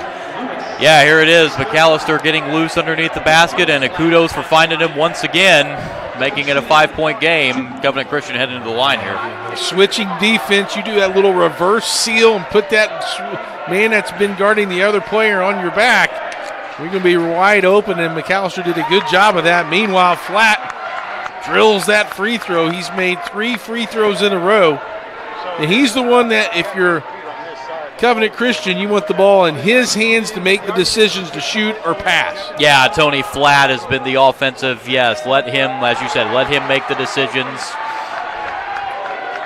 He makes the free throw at 17, and it's 45-38. Sam Lewis inside to McAllister, out to Roseman. And they're going to call Roseman for a travel. And a turnover will give the ball back to Covenant Christian, and Covenant Christian will do some offense for defense, subbing as Andrew Crane checks back in for Austin Humbert. Crane will bring it up, and he'll give it over to Tony Flatt.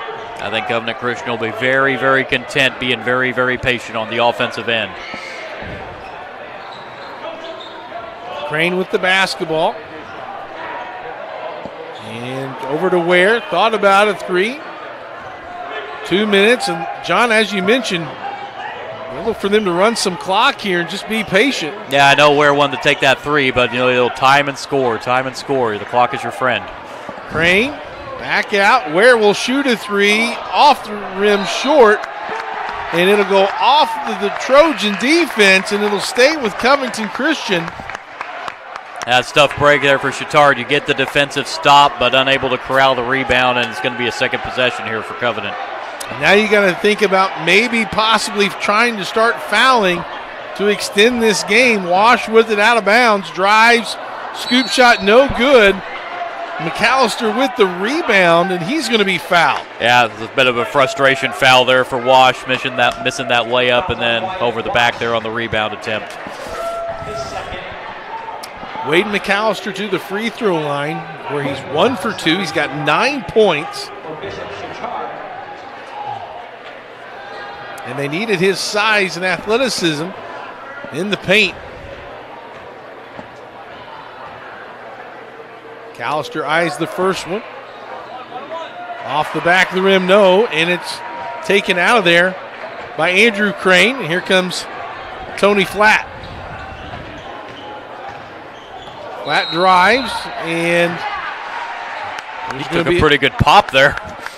It looks like he got a first down out of it. Yes. Robert Davidson is going to, I think, be called for the foul. If so, I think that's his 4th, John. I do have him for 4, yes. Tony Flatt to the free throw line, shooting 2.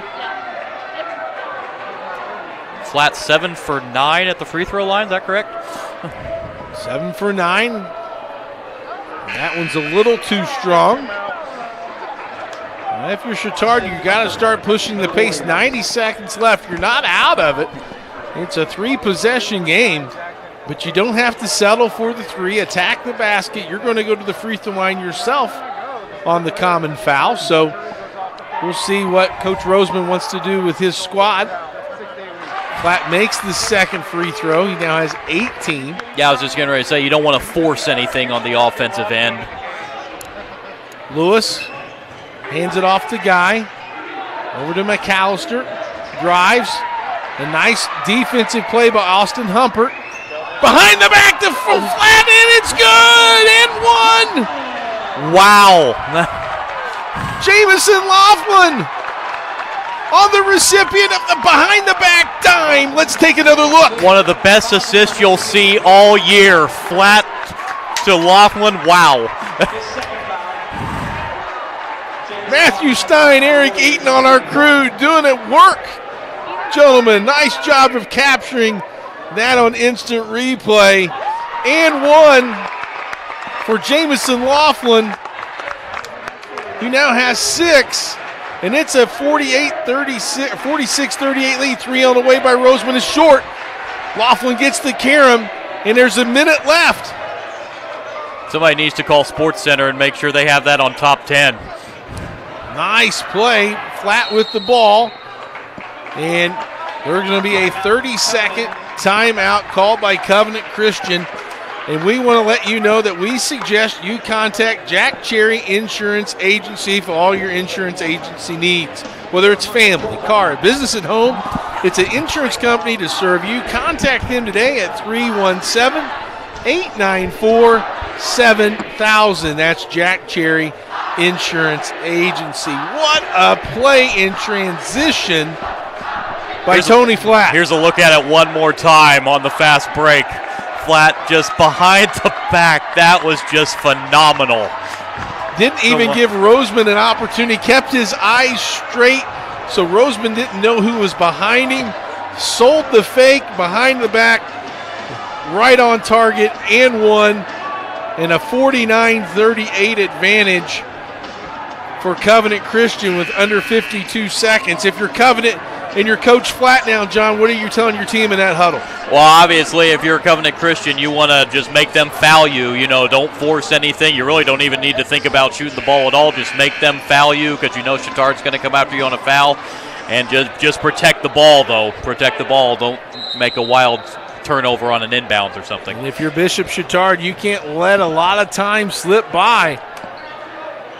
It's Flatt with the ball. Here comes the trap by Lewis. And they'll call Colin Guy on the foul. And that'll send Flatt to the free throw line. That's the guy they wanted to have it in his hands, Tony Flatt. Flatt, a 69% free throw shooter. Will go to the charity stripe.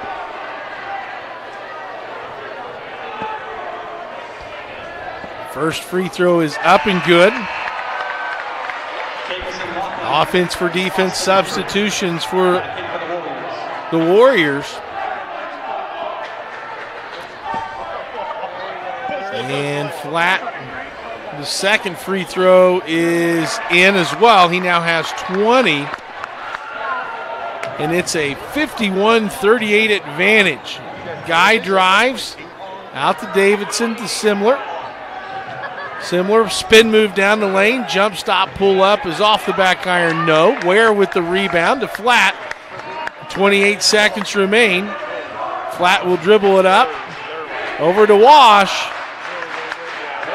And with under 20 seconds left, it looks like this silent night for Covenant Christian is going to be a successful one, John. Absolutely, yeah. The first of what we hope to see many of this promo in the years to come for Covenant Christian. Job well done tonight by the Covenant Christian staff. We know Taylor University is 24-1 on its silent night, so Covenant Christian can chalk up one under the W column for their own silent night as Flatt goes to the free throw line. The 6-foot senior looks to add on his 20-point night, and he does. He now has 21. And with 13 seconds left, some more changes for both squads. Coach Flatt, obviously, in the locker room, it appears, had a talk about the offense because Covenant Christian was held to 15 points in that first half. They put up almost 40 here in the second half. And the second free throw is good. Flatt down with 22. Lewis shoots a three. Off the rim, no good. Wash with the rebound. And 2 seconds. One, that'll do it. Covenant Christian will come away with a conference win, beating Chatard 53-38 on what was a great back-and-forth game early beyond a strength of a 9-2 run, John, after it was tied at 34. They pull away at the end for the win. Yeah, Covenant Christian just in that fourth quarter just found a way to get it done offensively, and the bigger of situation to me is held Chatard to 6 points there in that decisive fourth quarter, so the defense stepped up as well for Covenant Christian. They certainly did, and they obviously hold the two leading scorers of Chatard and Roseman and Davidson in check. Only a combined 12 points for those two players. Meanwhile, for the Warriors of Covenant Christian, obviously they were led by Tony Flatch, 22, but they got 11 out of Wyatt Wash. And Jameson Laughlin with 6 points. Sam Ware with 7 points off the bench. A lot to be happy about if you're Coach Flatt and the Covenant Christian Warriors. Yeah, definitely. This is a 5-game winning streak now. You know, you're 6-1 here. You've got a bit of a break here going into Christmas break here, and Covenant Christian has all the momentum going in the world for them right now. If we look at their future games, Covenant, they play...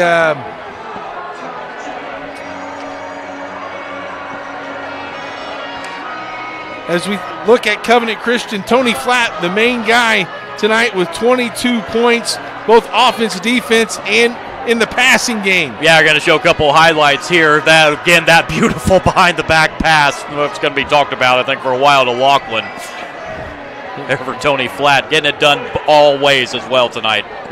Covenant Christian's future game, they'll go to the Morristown Holiday Tournament. That's Wednesday on December the 28th. They'll play Milan, and then they'll play on the 29th as well.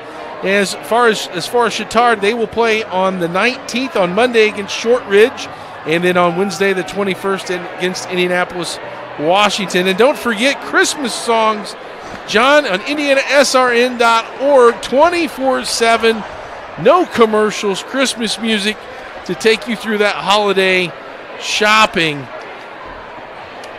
And we also have Cecina and Heritage Christian game that'll be coming up this Saturday. So tune in for that game. And then in Evansville, the 10th annual Tri-State Orthopedics Bossy Winter Classic. Those times are Central Time, so you see that it all kicks off at 11 a.m. Central, 12 o'clock Eastern Time. And we see all those games. And then, as we said, Shortridge and Chatard matchup. That'll be on Monday the 19th. Lebanon and Guerin Catholic Thursday in IndianaSRN. I'll be at that one and look to see that exciting contest. And then also Thursday, Triton Central and Heritage Christian, only on IndianaSRN.org. What an exciting 2 games, John. Thanks for spending the evening with me and calling these. We certainly had a lot of fun. Yes, it was a pleasure. Always a pleasure working with you. Well, for our producer, Matthew Stein, and cameraman Eric Eaton, and my partner, John Lester, this is Clark Chafin. Thank you so much for tuning in. The girls in the game 1 goes to Bishop Chatard. In game 2, the Silent Night goes to Covenant Christian, 53-38. Until tomorrow, we'll see you next time. So long, everybody.